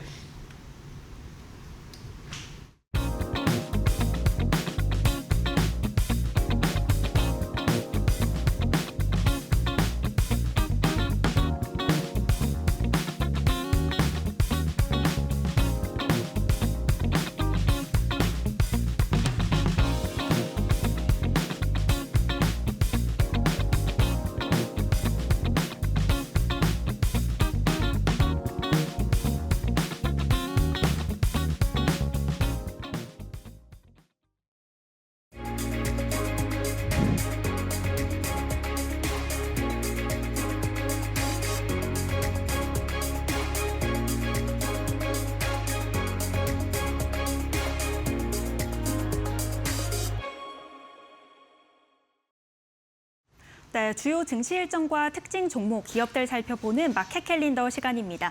오늘은 월요일인 만큼 한 주간에 어떤 일정이 있는지 간단하게 살펴보겠습니다. 먼저 내일은 스페이스X 차세대 발사체죠. 스타쉽 V3 발사 예정되어 있고요. 수요일에는 많은 투자자분들이 기다리고 계실 엔비디아 실적 나올 예정입니다. 또 목요일에는 한국 4월의 PPI와 월마트 실적 예정되어 있습니다. 오늘은 오뚜기에서 열라면 출시 30주년 기념으로 로열라면을 출시하는데요. 이 한국의 이 햇반이나 오뚜기 또 이런 K푸드 열풍이 북미와 유럽 쪽으로 확산이 되면서 최근 외국인과 기관의 자본이 몰리고 있습니다. 관련 내용 살펴보겠습니다. 오뚜기에서 2026년 1분기 실적을 내놨습니다. 매출액 9,552억 원으로 3.7% 올랐고요. 영업이익도 3.3%, 단기순이익도 5.4% 정도 상승했습니다. 이 중 특징적인 건 식음료 업종 중에서 해외 매출의 비중이 좀 적은 편이었던 오뚜기가 11.5%까지 그래도 끌어올렸다는 건데요. 관련해서 뉴질랜드 법인의 매출이 굉장히 많이 올랐습니다. 살펴보시면 해외 매출 1,099억 원 기록을 했는데 미국 법인에서는 8.6%, 뉴질랜드 법인에서 무려 25% 가까이 올랐습니다. 이렇게 오를 수 있었던 것은 바로 현지화 입맛에 맞춘 그런 상품을 개발했다는 건데요. 바로 뉴질랜드 소비자들의 입맛에 맞춘 고추장 마요, 고추장 마요네즈를 개발해서 큰 인기를 끌었습니다. 관련해서 글로벌 매출 1조 1,000억 원까지 좀 2030년까지 올리는 걸 목표로 하고 있고요. 이에 미국 캘리포니아 북미 첫 공장 건립도 추진 중에 있습니다. 그렇다면 오늘 출시되는 라면 어떤 라면인지 간단하게 보겠습니다. 어느 순간부터 물 대신 우유를 넣어서 좀 열라면을 끓이고 체다 치즈를 위에 올려서 조리를 하는 K-로제 볶음면이 유행을 했습니다. 조회수 최대 300만 뷰까지 나왔는데요. 해당 라면 오늘 출시될 예정이라고 하니까 주의 깊게 보시면 좋겠습니다. 마켓 캘린더였습니다. 낙폭 회복 중이고 삼성전자 5.7, SK하이닉스 3.5 강세입니다. 역시나 강하네요. 실질적인 도움되는 전략으로 내일 찾아뵙겠습니다. 오전 10시에 찾아뵐게요. 고맙습니다.